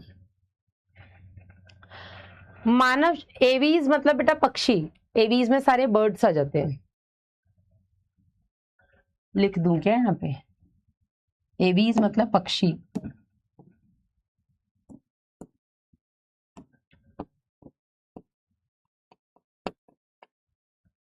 ठीक है, एवीज आर बर्ड्स। थोड़ी देर पीछे करो शिवम, क्या देखना है बेटा, क्या लिखना है यहाँ पे?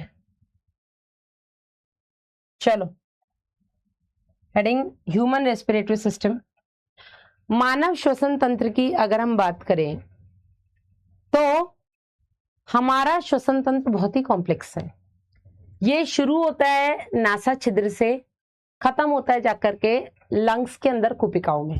ठीक है, तो अगर हम अपने श्वसन तंत्र में पहले तो एक डायग्राम बना लेते हैं, है ना।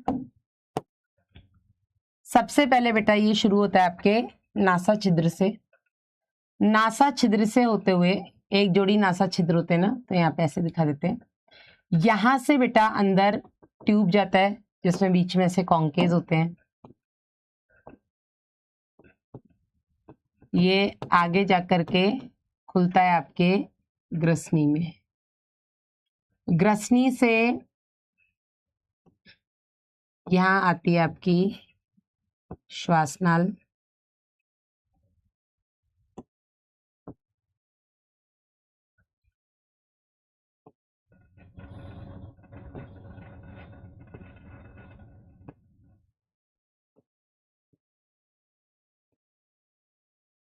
ये श्वासनाल विभाजित हो जाती है और दोनों फेफड़ों में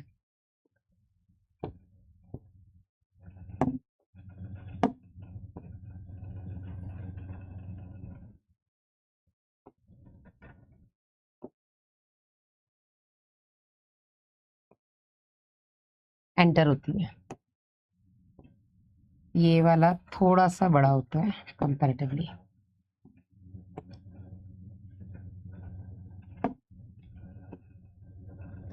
इसके बाहर जो आवरण होता है इसे हम प्लूरा कहते हैं। और इसी बात पे मुझे जल्दी से बता दो कि ये जो प्लूरा है, जो कि फेफड़ों का आवरण है, जिसे हम फुफ्फुस आवरण भी कहते हैं, ये कौन से ऊतक का बना होगा? जल्दी से मुझे बता दो। फुफ्फुस आवरण या प्लूरा जो है ये कौन से ऊतक की बनी होगी? जल्दी बता दो बेटा, पढ़ाया है इसलिए पूछ रही हूँ। अंदर जाकर के बेटा ये शाखाओं में विभाजित होती है और यही छोटी छोटी शाखाएं पूरे आपके फेफड़ों में पाई जाती है। ठीक है, इस तरीके से। हाँ, कुछ लिख रहे हैं उपकला, कुछ यस डेंस इरेगुलर, मैं नाम नहीं पढ़ पाई लेकिन जिस बच्चे ने बताया यस। सघन अनियमित संयोजी ऊतक, बॉडी में आप कोई सा भी आवरण देख लो, कवरिंग देख लो, सारी की सारी कवरिंग्स आपकी डेंस इरेगुलर कनेक्टिव टिश्यू की बनी होंगी।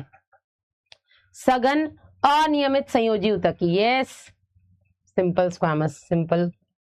मर जाओ, चुल्लू भर पानी पकड़ो और निकल लो, हम तो कह रहे हैं सही टाइम है अभी। तो बेटा मानव श्वसन तंत्र जो होता है ये शुरू होता है आपके नासा छिद्र से, ठीक है, शुरू होता है आपके बाय नासा छिद्र से, जिसे हम बोलेंगे एक्सटर्नल नॉस्ट्रल्स या नेयर्स भी हम इनको बोल देते हैं, एक्सटर्नल नेयर्स या नॉस्ट्रल्स। यहां से बेटा वायु जाती है आपके नासा कक्ष में। एक मिनट रुक जाना, मुझे एग्जैक्टली एनसीईआरटी कुछ लिखती है, नासा द्वार लिखती है ना, यहाँ पे आप नासा मार्ग द्वारा नासा कक्ष लिखो, नासा मार्ग दैट इज नेजल पैसेज, और यहां से होते पहुंच जाती है बेटा नासा कक्ष में, नेजल चैम्बर। नासा कक्ष से होते हुए बेटा ये पहुंचती है आपके आंतरिक नासा छिद्र में। आंतरिक नासा छिद्र जिसे हम बोलेंगे इंटरनल नेयर्स, ये खुलती है जाकर के आपके ग्रसनी में, दैट इज फारिंक्स। ग्रसनी खुलती है जाकर के आपके श्वास नाल में, जिसे हम बोलते हैं ट्रैकिया, जो कि यहां पर हम लिखेंगे T5। T5 के लेवल पे जाकर के ये दाईं और बाईं प्राथमिक श्वसनी में विभाजित होती है, right and left primary bronchi. ये जाकर के द्वितीयक श्वसनी में विभाजित होती हैं,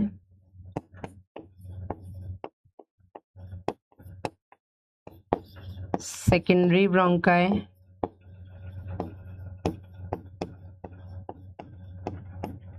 ये तृतीयक श्वसनी में विभाजित होती हैं,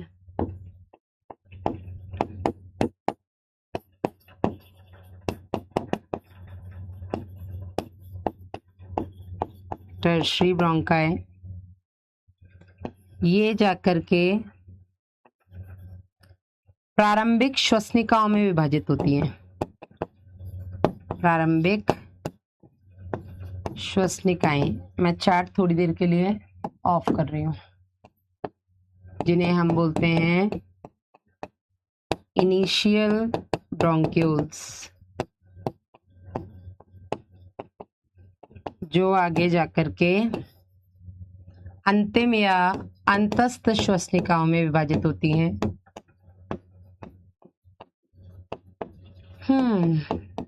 इन्हें हम बोलते हैं टर्मिनल ब्रोंक्यूल्स। ये आगे जाकर के श्वसनी श्वसनिकाओं में विभाजित होती हैं।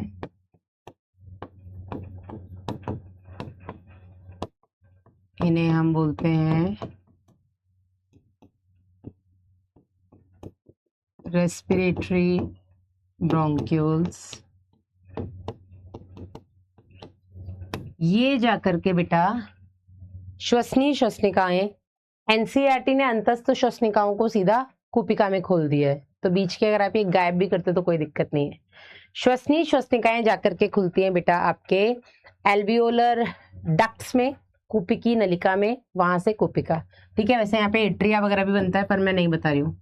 तो कुपिका नलिका में या कुपिकीय नलिका बोल दो, जिन्हें हम बोलेंगे एल्वियोलर डक्ट,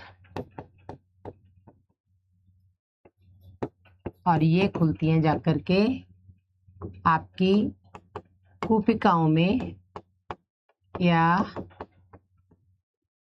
एल्वियोलस। एक है तो एल्वियोलस, कई सारी हैं तो एल्वियोलाई। ठीक है, अब यहां पर बेटा कुछ चीजें आपको पता होनी चाहिए, जैसे ये जो आपकी श्वासनाल है, ये जो श्वासनाल है ट्रैकिया, इस श्वासनाल का ऊपरी भाग जो होता है ये, इसको बेटा हम कंठ बोल देते हैं या ध्वनि पेटिका बोल देते हैं। ठीक है, इसको हम लैरिंग्स बोलते हैं। ठीक है, या साउंड बॉक्स बोल देते हैं। ये जो हम आवाजें निकालते हैं ना, हम बोल पाते हैं, that is because of this लैरिंग्स। मेरा लैरिंग्स खराब हो चुका है, ठीक है, मुझे वहां पे नोड्यूल्स हो चुके हैं, चिल्ला चिल्ला करके जो ऑनलाइन में ये बात है 2021 में I have been diagnosed with this. तो जो मैं बोलती हूँ ना, आई वाज कोयल once, now I have become a कौआ, that is because of this thing. हमारे इस ध्वनि पेटिका में कुछ वोकल कॉर्ड्स होते हैं, हमने पढ़ा था वोकल कॉर्ड्स, वाक कोश, वोकल सैक होते हैं मेंढक में, नर मेंढक में ज्यादा विकसित होते हैं, मादा मेंढक में कम विकसित होते हैं, कई में एब्सेंट भी होते हैं। ठीक है, तो जो वो टरटराने वाली आवाज निकाल पाते हैं, दैट इज बिकॉज ऑफ ध्वनि पेटिका, लैरिंग्स। हमारे केस में भी लैरिंग्स होता है, इसके अंदर वोकल कॉर्ड्स होते हैं। अब वोकल कॉर्ड्स आपके सिलेबस से हटा दिया गया, हम लोगों के टाइम पे हम पढ़ते थे ट्रू वोकल कॉर्ड्स होते हैं, फॉल्स वोकल कॉर्ड्स होते हैं। ठीक है, हाँ तुम लोगों के अभी सही है, सही होंगे बेटा, तुम्हारी भी उम्र है, मेरे तो ऑनलाइन में पढ़ा पढ़ा के खराब हो गए हैं। तो इस ध्वनि पेटिका की वजह से हम आवाज निकाल पाते हैं।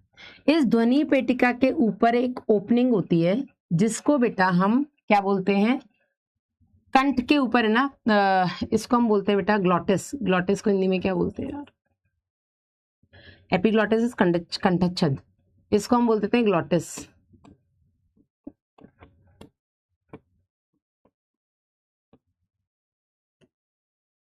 ग्लॉटिस इसकी ओपनिंग होती है, और इस ओपनिंग को बेटा एक पत्ती नुमा संरचना ऐसे ढक के रखती है, और इसको हम बोलते हैं कंठच्छद या एपिग्लॉटिस। ठीक है, इसको हम क्या बोलते हैं, एपिग्लॉटिस। अब इस एपिग्लॉटिस का क्या काम है, अरे मैम लिखने तो दिया कीजिए, लो भैया लिख लो, मैं पहले समझ लो ना यार, बाद में लिख लेना। एपिग्लॉटिस का काम क्या होता है शिवम, यस कंठच्छद। जैसे ये हमारा एक पाइप है, ठीक है, जिससे आपकी वो अंदर जा रही है, ये आप फील कर पा रहे हैं ना, यहाँ पे ऐसे उंगली चलाओ यहाँ पे ना, तो आपको जगह जगह पे ऐसे रिंग्स जैसा फील होगा। ठीक है, ये जो है बेटा, इसको हम बोलते हैं आपकी श्वासनाल। ठीक है, जिससे श्वास यानी कि वायु अंदर जा रही है। अब इस श्वासनाल के बिल्कुल ऊपर ये जो ओपनिंग है, इस ओपनिंग को एक पत्तीनुमा संरचना ढक के रखती है। इसका काम क्या होता है बेटा, कि जब आप खाना निगलते हो, हम क्या बोलते हैं, देखो हमारी मम्मियों ने साइंस नहीं पढ़ी है, बायो तो उन्होंने शायद बिल्कुल नहीं पढ़ी होगी, लेकिन उन्हें ये पता है कि खाना खाते टाइम बात नहीं करते हैं, है ना, बोला होगा ना, मम्मी ने समझाया होगा। इस औलाद को भी मैं समझाती रहती हूँ कि when you have bite in a mouth don't speak. जब आपके मुंह में वो बाइट रखा हुआ है तो आप बात मत करो, खा लो पहले, मुंह का कौर खत्म कर लो, उसके बाद आपको जितनी पंचायत करनी है करो, but don't speak while you have bite in a mouth. क्यों, क्योंकि बेटा जब हम बात करते हैं, अच्छा इसका काम क्या होता है एपिग्लॉटिस का, ये आपके श्वासनाल को ढक लेती है जब हम खाने को निगलते हैं तब। ठीक है, इसी के पीछे बेटा आपके खाने वाली नलिका होती है ना, इसी के पीछे यहाँ पर आपकी ग्रसिका होती है। ग्रसिका वो जिससे खाना अंदर जा रहा है ना, ग्रसिका ईसोफेगस, इसी श्वासनाल के पीछे होती है ईसोफेगस। जिसको हम फूड पाइप भी बोल देते हैं, है ना। तो यहाँ पर बेटा क्या होता है, जब हम खाने को निगल रहे होते हैं तो ये एपिग्लॉटिस हमारे कंठ द्वार को या ग्लॉटिस को ढक लेता है, जिससे कि गलती से भी खाना हमारे श्वास नाल में ना चला जाए। अगर खाना आपकी श्वास नाल में चला गया बेटा तो एयर अंदर बाहर नहीं हो पाएगी, ऑक्सीजन अंदर और बाहर नहीं हो पाएगी, कार्बन डाइऑक्साइड बाहर नहीं हो पाएगी, ऑक्सीजन अंदर नहीं आ पाएगी। तो उस कंडीशन में बेटा आपको सांस नहीं आएगी, इमीडिएटली मर जाओगे। बच्चों के केस में होता है ना, क्या होता है बच्चों के केस में, हम बच्चों से छोटी छोटी चीजें दूर रखते हैं, है ना। घर में अगर कोई गोलियां ऐसी पड़ी हुई हैं बच्चों के खेलने वाले, वो कंचे हो गए, ठीक है, कॉइन्स, सिक्के वगैरह हम छुपा के सब रखते हैं कि बच्चे के हाथ में गलती से नहीं पड़ना चाहिए, क्योंकि बच्चे की आदत होती है हर चीज उठा के मुंह में डालने की। तो हमें अब उसको नहीं पता ना क्या उसके लिए यूजफुल है क्या उसके लिए हार्मफुल है, हमें तो पता है। तो हमारी जिम्मेदारी है कि हम ऐसी चीजों को बच्चे से दूर रखें कि गलती से भी वो अपने मुंह में ना डाल ले, ठीक है। अब अगर बच्चे ने कोई ऐसा कंचा या कॉइन वगैरह मुंह में डाल लिया तो वो तो बच्चा तो बात भी कर रहा है, चिल्ला भी रहा है, उसने मुंह में खेलते खेलते करते करते एकदम अंदर डाल लिया। तो बेटा पूरी संभावना है कि अगर हम बात कर रहे हैं तो बात करते टाइम मुंह के आगे हाथ रखो जल्दी, और देखो जब आप बात कर रहे हो तो एयर बाहर आ रही है कि नहीं आ रही है, आ रही है ना, आ रही है ना। जब आप बात करते हो तो वायु बाहर आती है, ठीक है। जब आप बात करते हो वायु बाहर आ रही है, मतलब ये एपिग्लॉटिस अभी हटा हुआ है, ग्लॉटिस खुला हुआ है, समझे या नहीं। तो आप बात कर रहे हो, ग्लॉटिस खुला हुआ है, एयर बाहर आ रही है, उसी बीच में आप खाना भी निगल रहे हो तो खाना नीचे जा रहा है। तो ग्रसनी और ग्रसिका आगे पीछे ही होती है, आगे ग्रसनी पीछे ग्रसिका। आप बात कर रहे हो, वायु बाहर आ रही है, कंठ का जो द्वार है वो खुला हुआ है। आप खाना खा रहे हो, खाने को निगल रहे हो, खाना नीचे जा रहा है। अब आइडियली क्या होना चाहिए, खाना गलती से श्वास नाल में ना चला जाए, इसलिए बेटा एपिग्लॉटिस ग्लॉटिस को कवर कर लेती है। लेकिन आपकी तो पंचायत ही नहीं खत्म हो रही है, कौर बाहर मतलब कौर अंदर जा रहा है, आप बात कर रहे हो और इससे आपका जो कंठ द्वार है वो खुला हुआ है। तो पूरी संभावना है कि खाना गलती से आपके श्वास नाल में चला जाए, है कि नहीं है।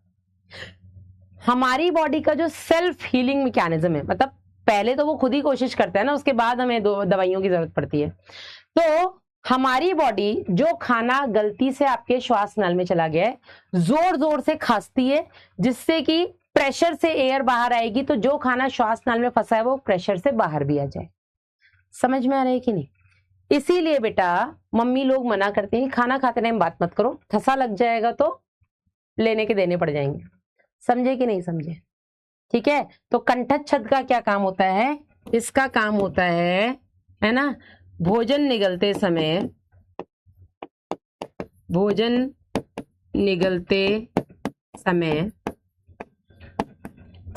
श्वास नाल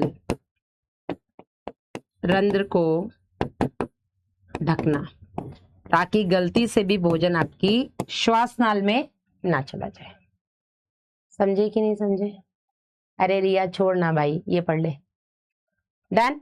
हाँ मैं तो करती हूँ बात, तो मरने का इंतजार करो बेटा, कितनी बेइज्जती होगी ना, पता लगेगा हमारी लड़की 18 साल की थी, खाना खाते खाते मर गई। छोटा बच्चा फंस जाए मर जाए समझ में आता है, 18 साल की लड़की को, हमारी को ये नहीं पता था कि खाना खाते टाइम बात नहीं करनी चाहिए, फंस गया, निपट ली। डन। हाँ वासु का फुल नेम वासुदेव है। डन है, लिख लो। मैं इसी बात पे एक कंपट और लूंगी यार, आई लव कंपट।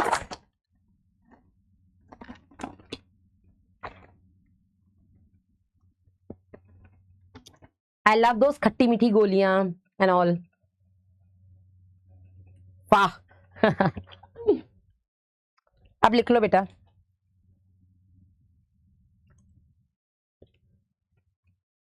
तो ग्रसनी में हम ये चीज लिखेंगे कि ग्रसनी से वायु और भोजन दोनों गुजरते हैं, ठीक है। ये ग्रसनी की खास बात है कि इसी ग्रसनी से वायु भी जाती है, इसी ग्रसनी से आपका जो आप खाना निकल रहे हो वो भी जाता है। मुझे भी खिलाओ, यहीं से फेंक दूं क्या? मेरे ही घर में भी कचरा हो जाना है।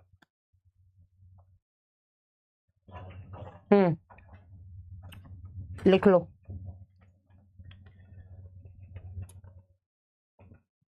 अब ये जो श्वास नाल है बेटा, ये जिस लेवल पर डिवाइड हो रही है आपके राइट, ये आपका दायां लंग है ना, ये बायां लंग है। जिस लेवल पर आपकी ये हिचकी क्यों आती है उस पर भी हम बाद में बात करेंगे, डायफ्राम से रिलेटेड है, मैंने डायफ्राम नहीं पढ़ा है, ठीक है। तो जो आपका श्वासनाल है, ये श्वासनाल राइट और लेफ्ट फेफड़ों में एंटर करता है, डिवाइड होकर के प्राथमिक, दाईं और बाईं श्वसनी के रूप में। ये बेटा श्वासनाल T5, यानी कि अगर हम अपनी रीढ़ की हड्डी देखें तो हमारी रीढ़ की हड्डी में 26 हड्डियां हैं। कितनी है? 26 हड्डियां हैं, छोटी छोटी छोटी। इसका मैं आपको कल 3D दिखाऊंगी। इन 26 हड्डियों में 7 तो आपकी गर्दन में है, जिनको बेटा हम बोलते हैं आपकी ग्रीवा कशेरुकी। फिर आपके जो धड़ वाला रीजन है, मतलब धड़ में भी आपका जो छाती वाला रीजन है, बैक में छाती वाले रीजन में 12 छोटी छोटी हड्डियां होती हैं वक्ष भाग में, इसलिए हम इसको वक्षीय कशेरुकी कहते हैं। अरिहंत या एमटीजी? एमटीजी। तो बेटा उन 12 वक्षीय कशेरुकी रीढ़ की हड्डियों में जो आपकी 5वीं वक्षीय कशेरुकी है, उसके लेवल पर, पीछे 5वीं वक्षीय कशेरुकी के लेवल पे आगे आपकी जो श्वासनाल होती है वो डिवाइड होती है, ठीक है। तो इसको हम T5 लिख रहे हैं।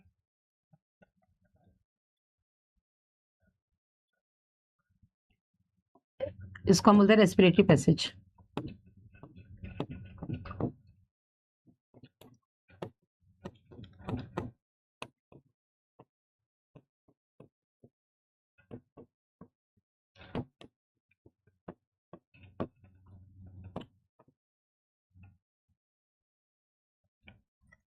अब ये श्वसन मार्ग भी आपका 2 भागों में विभाजित होता है। कौन कौन से हैं वो 2 भाग? ये लास्ट है, इसके बाद हम कल पढ़ेंगे, मतलब नेक्स्ट मंडे।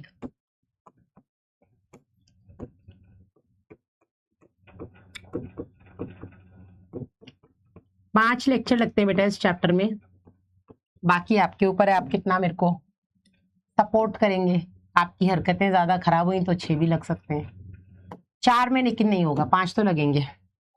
श्वसन मार्ग को हम 2 भागों में विभाजित करते हैं। एक आपका कंडक्टिंग जोन, दूसरा रेस्पिरेटरी जोन। कंडक्टिंग जोन और रेस्पिरेटरी क्या बोलते हैं इसको हिंदी में? 1 मिनट रुक रहे हैं। रेस्पिरेटरी तो श्वसन वाला हो गया।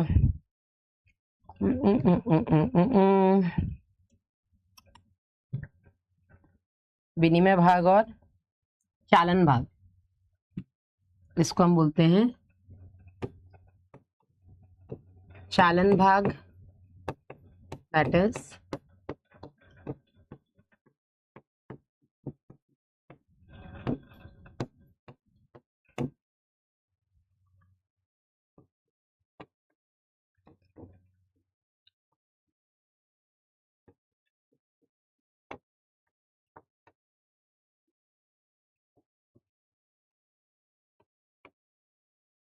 विनिमय भाग कहां से कहां तक होता है पहली चीज तो, और चालन भाग कहां से कहां तक होता है। तो चालन भाग बेटा शुरू होता है आपके बाएं नासा छिद्र से लेकर के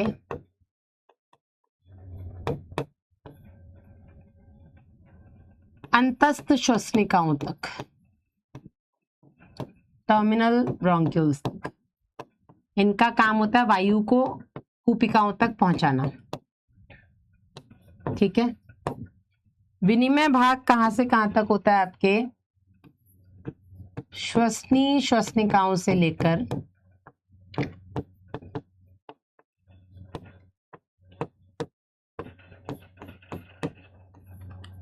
कूपिकाओं तक,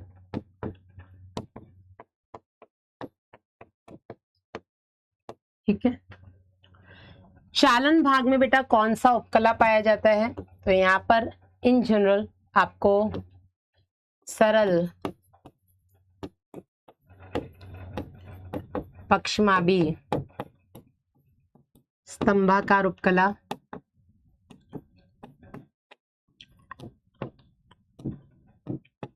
इसके अलावा यहाँ पर आपको कूट स्तरित उपकला देखने को मिलती है। बात करें विनिमय भाग में, तो यहाँ पर गैसों का विनिमय होगा तो कौन सी बेटा पाई जाएगी? यहाँ पर पाई जाएगी आपकी सरल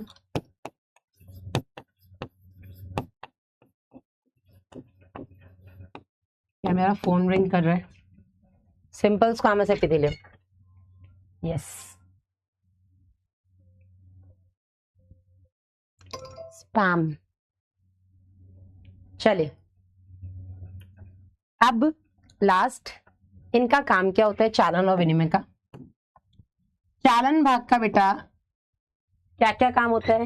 नीट में यहां से क्वेश्चन आ चुका है, ठीक है, यहां से आपके नीट में कई बार क्वेश्चन आया है। इसका काम क्या होता है बेटा? चालन भाग का सबसे पहला काम होता है वायु को विनिमय भाग तक पहुंचाना, जहां पर से वो रक्त में जा सके, विनिमय भाग तक पहुंचाना, ये इसका पहला काम हो गया। जो वायु अंदर जा रही है उस वायु को बॉडी टेम्परेचर तक लाना, अंतः श्वसित वायु को या वायु से प्यूरिफाई करने को क्या बोलेंगे?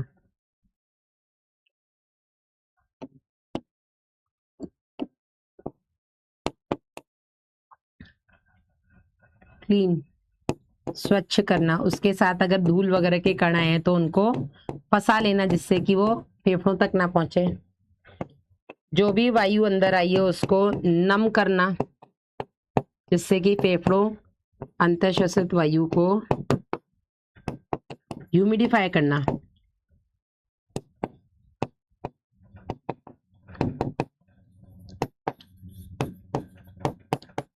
लास्ट, अंतःश्वसित वायु को बॉडी टेम्परेचर तक लाना।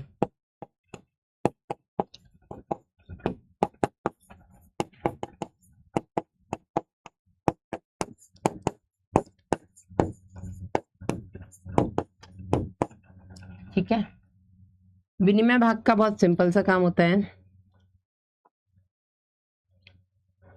रक्त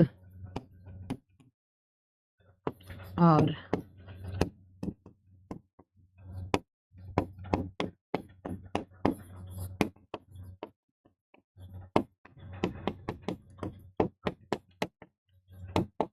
आदान प्रदान।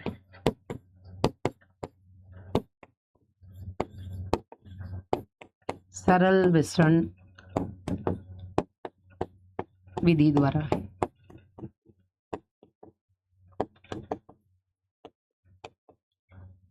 बहती रहे तेरी गंगा, यस 15 अगस्त हर्ष।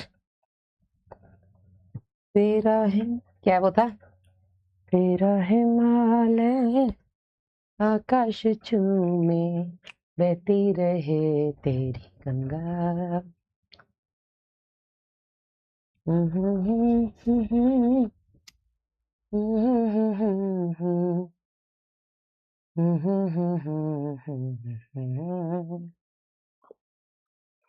माँ से है माटी, माँ से है माथा, माथे पे माटी सजा के चले। लिख लो। लहरा के झूमे तिरंगा। अरे यार, अब गुरु पूर्णिमा का ऐसा कुछ नहीं है, but I love my country. देश प्रेम, लोग अंधभक्त बोलते हैं पर मैं देशभक्त हूँ। अब मेरी देशभक्ति कई बार मेरी क्लास में चमकती है यार। अगर हेडिंग ऑरेंज से आ गई तो अपने आप व्हाइट और ग्रीन लग जाता है। जनरली मैं हेडिंग बेटा येलो से लिखती हूँ। हम सब भारतीय हैं।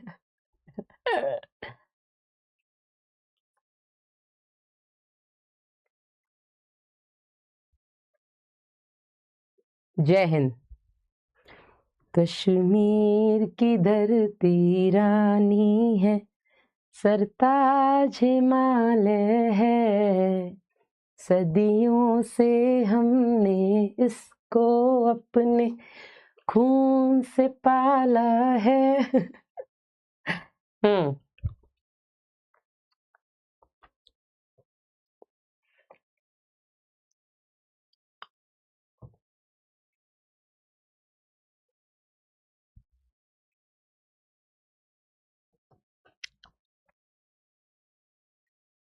एनसीसी सॉन्ग याद नहीं याद है मुझे, मैं क्लास 5th या 6th के टाइम पे थी शायद, एनसीसी स्काउट्स एंड गाइड में थी, मैं स्काउट एंड गाइड्स में थी।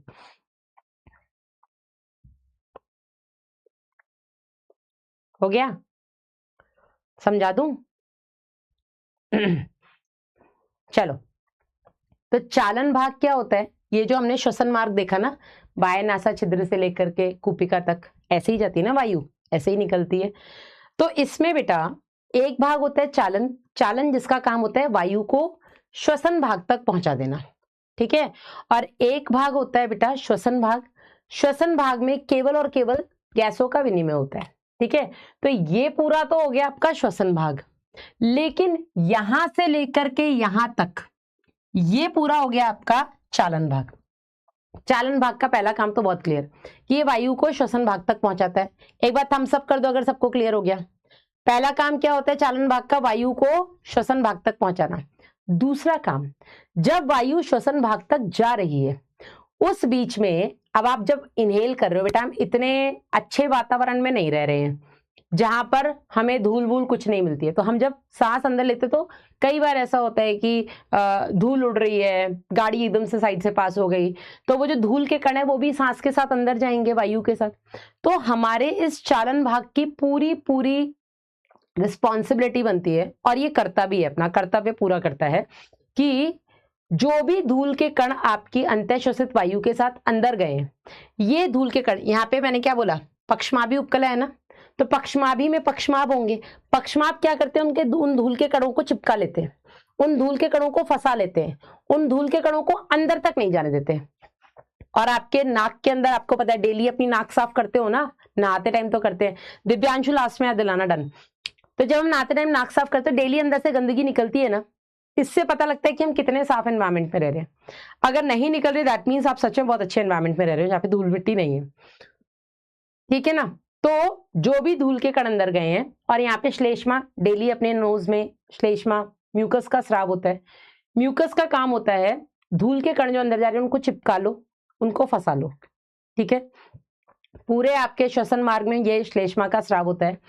पहला काम इसका धूल के कणों को चिपका लिया जिससे कि वो श्वसन मार्ग तक ना जा सके, श्वसन पथ तक ना जा सके, श्वसन भाग तक ना जा, विनिमय भाग तक ना जा सके, श्वसन भाग तक ना जा सके। इसको बेटा हम श्वसन भाग भी बोल देते हैं, रेस्पिरेटरी जोन भी बोल देते हैं, इसको हम रेस्पिरेटरी या एक्सचेंज जोन भी बोल देते हैं, ठीक है। तो पहला, वायु को श्वसन भाग तक पहुंचाना। दूसरा, जो वायु श्वसन भाग तक पहुंच रही है अगर उसमें धूल के कण हैं तो उसको चिपका लेना, उनको फंसा लेना, उनको श्वसन भाग तक पहुंचने से रोकना। तीसरा, जो वायु अंदर जा रही है, अब ठंड में बाहर की वायु ठंडी है, गर्मी में बाहर की वायु गर्म है, तो हमारी बॉडी के अंदर टेम्परेचर 37 डिग्री सेल्सियस है, ठीक है। तो जो भी बेटा वायु आपके फेफड़ों के अंदर तक पहुंचेगी वो 50 डिग्री और 4 डिग्री वाली नहीं होगी। आपने इनहेल जरूर 50 डिग्री और 4 डिग्री वाली एयर की है, लेकिन फेफड़ों तक पहुंचते पहुंचते बेटा वो वायु नम हो जाती है, क्योंकि पूरे आपके श्वसन भाग में या चालन भाग में श्लेष्मा का स्राव हो रहा है। तो श्लेष्मा बेटा उसको नमी कर देती है, उसको ह्यूमिडिफाई कर देती है, प्लस उसको बॉडी के टेम्परेचर तक ले आती है। हवा गांव की प्योर है, आई एग्री, गांव की हवा से अच्छी तो कोई हवा नहीं है, मैं खुद इसको मानती हूँ, लेकिन धूल मिट्टी तो वहां भी है। बच्चे नहीं खेलते धूल में, कैसी बात, तुम नहीं पढ़ रहे थे दिन भर धूल में, खेतों में जा रही है। आई लव गोइंग टू खेत, आई रिमेम्बर हम खेतों में जाते थे, वहां पे तरबूज आते थे, तो तरबूज तो लटकते नहीं है ना, वो जमीन पे ही रहते हैं, तो हमारे जो गाँव वाले चाचा जी थे एक हाथ मार के तरबूज तोड़ देते थे, और हम वहीं खेतों में बैठ के तरबूज खाते थे ऐसे मुंह डाल डाल के। आई लव दैट, ठीक है, and I really miss all that. तो जो भी है, ये बेटा आपका काम हो गया किसका?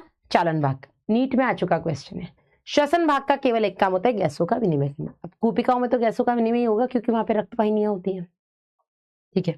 एक चीज यहाँ पर और आपको इंपॉर्टेंट पता होनी चाहिए, एंड दैट इज कि आपके श्वास नाल से लेकर के प्रारंभिक श्वसनिकाओं तक का जो भाग होता है, ठीक है, श्वास नाल से लेकर के प्रारंभिक श्वसनिकाओं वाला जो भाग है बेटा, ये वो भाग है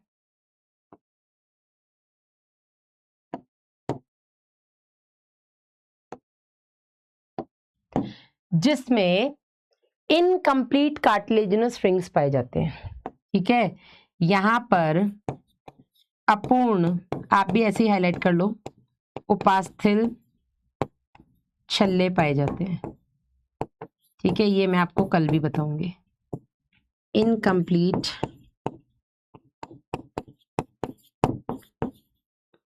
कार्टिलेजिनस रिंग्स पाई जाती है, ठीक है। बस मैम, पुरुषोत्तम यहीं छोड़ देंगे बेटा, ऐसी कैसे बात कर दी आपने। आप बोलो बस, तो मैंने तो बस लगा देनी है, मैंने ट्रक लगा देना है। और बोलो, दिस इज इट। चाइना से क्लास ले रहा हूँ। अच्छा, चाइना में पीडब्ल्यू ऐप चलता है बेटा, बैन नहीं कर रखा है वहां पे। ये फिलहाल अब मैं एनसीईआरटीज की कल पढ़ाऊंगी, कल ही हम ये टॉपिक खत्म करेंगे। अभी तो बहुत कुछ बचा है, छोटी छोटी चीजें बची है पर काफी बची है। आज बेटा डीपीपी 1 आएगी, वो कर लेना, ठीक है, और रिवाइज कर लेना। डन। एक गाने की फरमाइश आई थी, देखो मुझे बहुत ज्यादा तो नहीं आते हैं, पर एक बच्चे ने, शायद दिव्यांशु ने कहा था कि गाना, वो मैं जितना मुझे आता है, शायद 2 ही लाइनें आती है मुझे जनरली किसी भी गाने की, कि तुम अगर साथ देने का वादा करो, मैं यूं ही मस्त नगमे सुनाता रहूं, है ना। इतना ही आता है मुझे। देश पर तो मुझे बहुत आते हैं। अभी सुनाया ना मैंने,